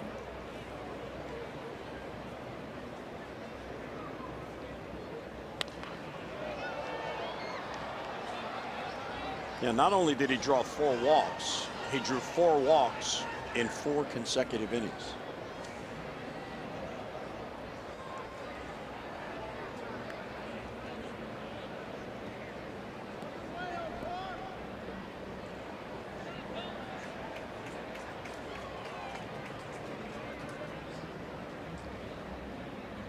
Well, 3-2 the count on Odor. And he draws another walk. That's a really good take because that was a pretty good slider.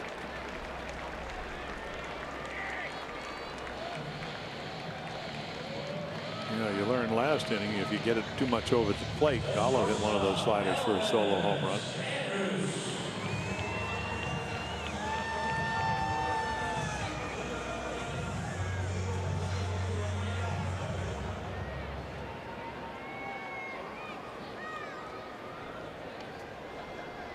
So he just tied a club record for Texas with his 5th walk. Here's Elvis Andrus, who's 3 out of 5. Ball 1 inside. Danny Valencia is now getting loose. We saw him out there in the bullpen warming up Mancini between innings, but we just thought he was hanging out with the relievers tonight because he didn't start. But apparently he was sent out there just in case, and now he's getting loose. Well, Buck is not a fan of it, but sometimes the scoreboard dictates what you have to do. And then I told him, I said, you know, and he, not that Buck Showalter doesn't see this, but before batting practice, especially at home, even on the road. Chop to third. Out at second, back to first is not in time, and RBI ground out as the run comes in from third. And there's that little hesitation, Jim, with Nunez. When he gets the ball, he hesitates before he throws. Well, take a look right here now. So, you know, I catch it out in front, and it's actually not bad. I just think Andrus runs real well. So you put those two things together. I would imagine he's only warming up in case this inning goes really awry. But almost all the time. I mean, Adam Jones out there throwing breaking balls. Mark Trumbo throws batting practice, working on a slider to guys. Of course, he used to pitch in high school. Well, the 4 relievers who pitched tonight did not pitch yesterday. The 4 left in the bullpen all did pitch yesterday. So it appears that Buck is trying to avoid using those relievers on back-to-back days. Waves at it. As if it appealed when the umpire at the plate said it's a strike.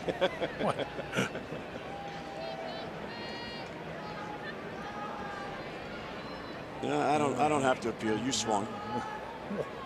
That's a full swing. He's copying Adam Jones. Yeah, but Adam usually does it when he checks it. I don't know if I've ever seen Adam do that.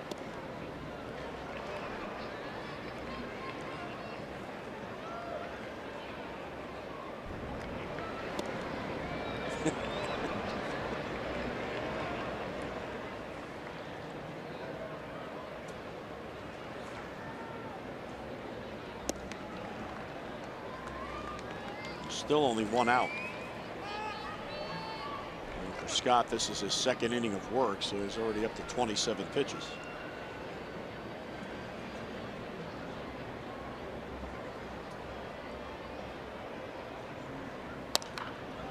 Well, that's why Valencia is warming up in the bullpen. You know, the game, when you're down by 12. Fried. Ball came in yesterday and pitched well, got him out of trouble. And I think for most guys here, right here, there's their stretch position. Most, you know, you throw and do all that, but throwing from the stretch, it's different. Millsy's critiquing the follow through there. Center field, playable for Rickard. And he's got it. And 2 down. Back to first goes Andrus. The 17 runs by Texas, that is a season high against Orioles pitching. Valencia's saying, yeah, I'm ready. I'm ready. He wants to come in. I told you, Buck doesn't like it. You know, he'll do it, but only, I mean, if he would walk this batter, you might see him come in, only because of the pitch count.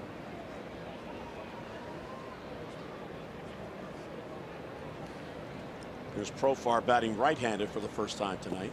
Check swinging a breaking ball. Well, when we went to Japan in 1971, played 18 games after we lost 2-1 in Game 7 of the World Series to the Pirates, we ran out of pitchers. So Jerry Devanna, who had a great arm, he actually pitched, and it kind of offended the Japanese. But the problem that Jerry had was he didn't know how to pitch out of the stretch. Never done it before. Had no trouble throwing strikes, but again, you know, setting your hands, you know, that definitive pause, which you have to do if you're a pitcher with runners on. Of course, we told them, you know, just don't let anybody on. You won't have that problem. But they didn't seem to cooperate.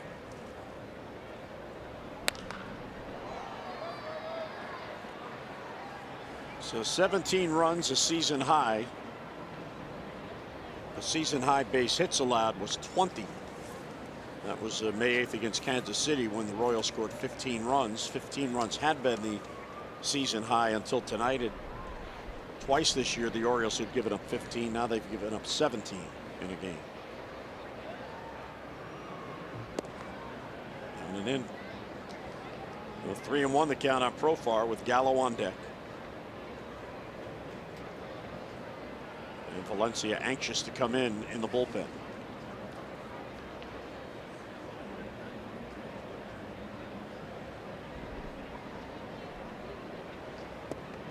And he walked him. And Jim, you're right. Here's Buck out to make a pitching change. Reluctantly coming out to make a pitching coach. So here comes Valencia. He will come on and try to get the final out here in the 8th. And yep, I'm coming in to pitch.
Appearance of Danny Valencia, and he's the first position player to pitch for the Orioles since August 20th of 2016 when Ryan Flaherty pitched the final inning in a loss to the Astros. Houston won that game 12-2.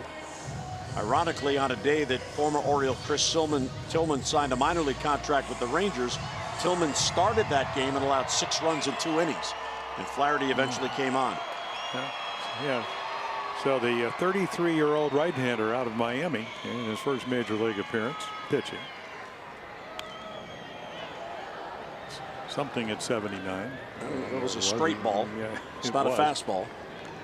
That ball's going to get hit hard if he does it again. And Gallo already with a home run, a double. Great sliding catch. You can see 3 for 4.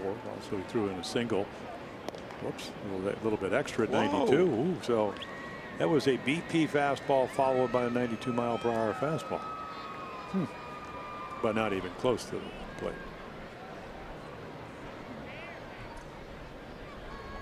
And there's a changeup. When he went out there to warm up, that had to be the first time all year he's been on a mound.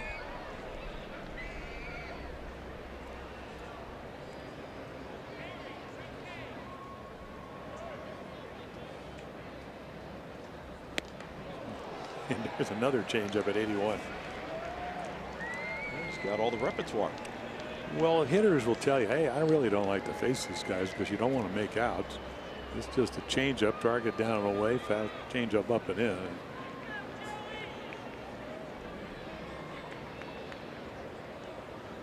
Adam Jones is probably saying, man, I wish that was me. I'd love the pitch.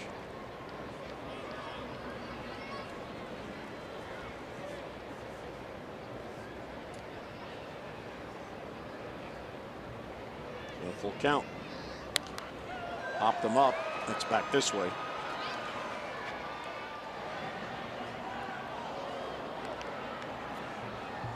Well, Valencia battling Joey Gallo here. This will be the 7th pitch. Alex Cobb looking on with the skipper. Alex will pitch the opener Tuesday in Tampa.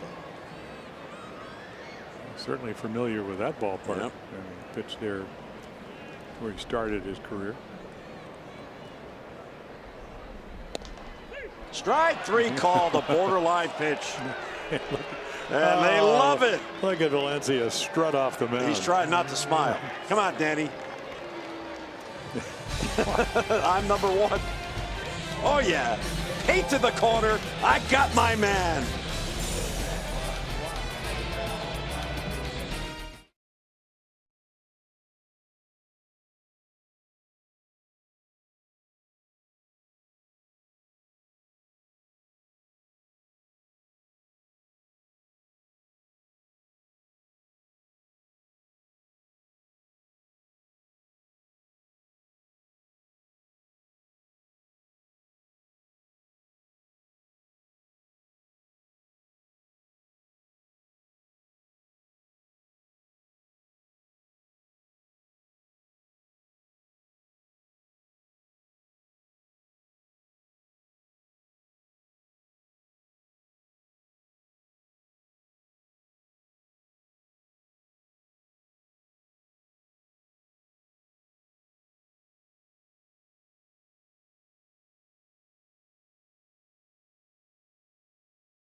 Is brought to you by Southwest.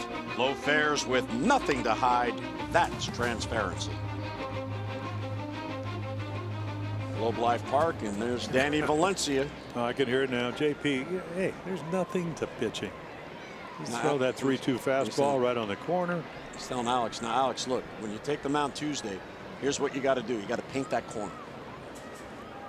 And then hope you have a very sympathetic, compassionate umpire that wants to go home.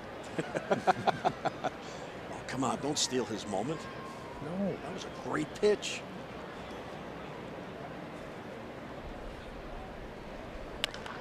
There's a chopper foul, and we saw him point out to the bullpen as he walked through the coach's box there to tell the other 4 guys out there, I got your back. I got your back. Well, he also, he already had a pretty good self-opinion. He didn't need to punch out Joey Gallo, who was 3 for 4. So he's not lacking confidence? No, nope. That's never happened, nor will it.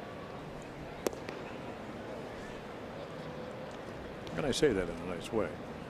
Danny V and I have always, I don't know, we bonded. He must have known who I was when he came up with the Twins. It's a rarity. Or who I used to be, one of the two. Well, you need a mentor, and there's his mentor. He said, okay, from the stretch, here's the follow through. Here's what you do. Yeah, he goes, that's the way I used to do it, except my slider was a little tighter.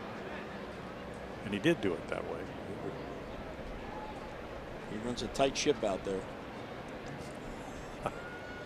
Keeping him loose. Cued towards second. Odor has to hurry, took his time, and out in an eyelash is Beckham. Yeah, well, Tim smelled a base hit. You know, scoreboard says you're down by 12, but you want another hit? And I think the answer right there was yes. And he just did get him. So Beckham 3 for 5, and Odor gets his man. There's Joey Rickard now for his first at bat. He took over for Adam in center field.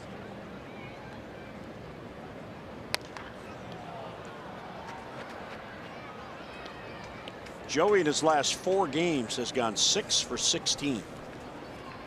375 with a home run and 8 RBIs in those 4 Boy, he games. had 5 in that one game on Sunday. That's where, let's see, yeah. I mean, home runs, 2 doubles.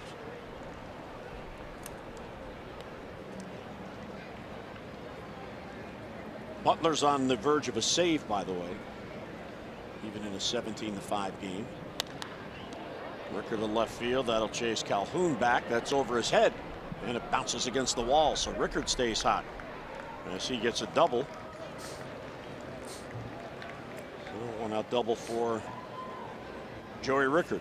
Let's get a look at the Ford drive of the game. We'll go back to the 5th inning as Trumbo got in the one.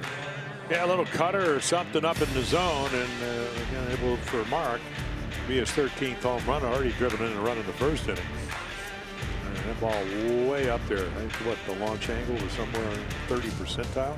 Hurry to your local Ford dealers for great savings on cars, trucks, and SUVs. Could have had what 4 or 5 RBIs if Gallo didn't make that great play. That sliding catch down the right field line, and that was back in what the 6th inning.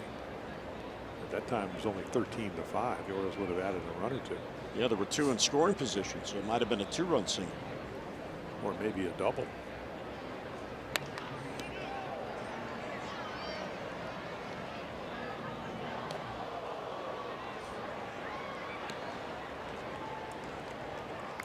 In a game the Orioles are on the verge of losing, 8 of the 9 hitters have hits. Actually 8 of the 10 hitters, because Rickard took over for Jones. And Chris Davis doesn't have a hit, but he walked. Adam also walked. So everybody who has had an at-bat in this game has been on base. And yet the Orioles trail 17-5.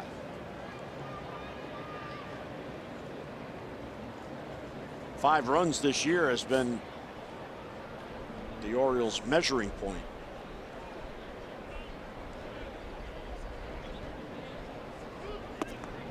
Swing and a miss. Yeah, we haven't seen a lot of changeups. You know, we thought breaking ball, changeup. That's what the scouting report says, and that was a good change. He struck out Adam Jones earlier on it. So an opportunity after coming over from the Cubs to get a chance to pitch. And that ball goes straight down. Now, it's not ideal as far as it's not like trying to hold the lead with a 2-run lead, but again, you know, quality pitches, able to rest the bullpen. 0-1 on Chris Davis. Yeah, what did they get? They didn't call this a total rebuild here. It was more of a redevelopment by John Daniels, the GM. So he'll probably be a part of it. Big part of it. Retooling, I guess. Redevelopment, whatever.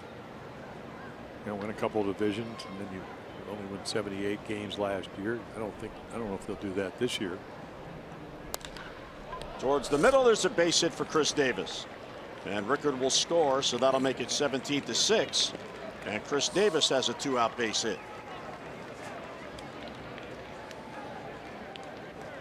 And like we mentioned, I don't think that Eddie Butler's thrown this many innings, at least at the major league level. So I think if you're Jeff Bannister, you leave him out there until he starts walking people. And it seems like he has any inclination of doing that.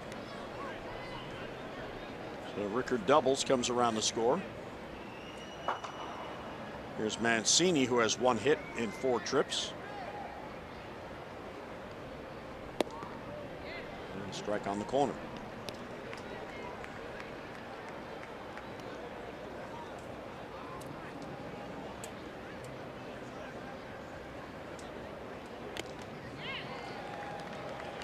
Swings through 93. Valencia with Tim Beckham and Adam Jones telling him about what it was like to be out there to pitch. Yeah, I set my man up. Well, I'll tell you what, if he pitches again, he better take Bruce Dreckman with him. Because that was a very generous 3-2 call. Gallo, the man who struck out. Hey, Gallo, I'll tell you, you're 3 for 4. You take another walk. You thought he walked. Nope. There's a little slider or cutter or something.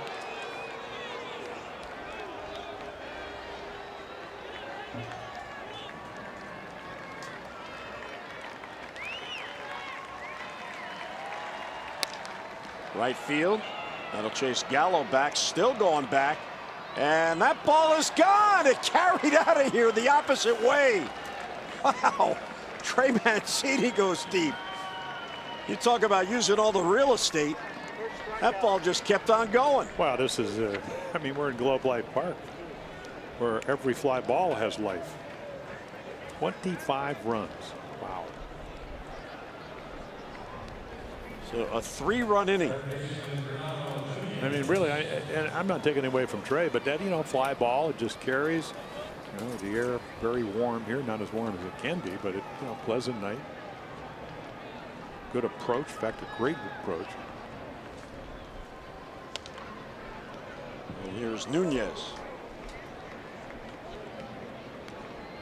I mean, that ball's just away. I mean, this is last year. This is 2017. Let the ball travel.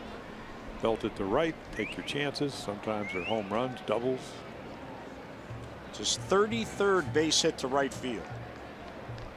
He has 28 to left field, 27 to center field, and now 33 to right field. I was talking to Charlie Manuel, and of course, Jim Thome, who got in the Hall of Fame with 612 home runs, was saying, Charlie, big integral part, but his son actually coached. He was his high school coach for Trey.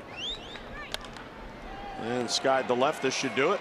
And we'll continue that comment tomorrow night. And DeShields calls off Calhoun.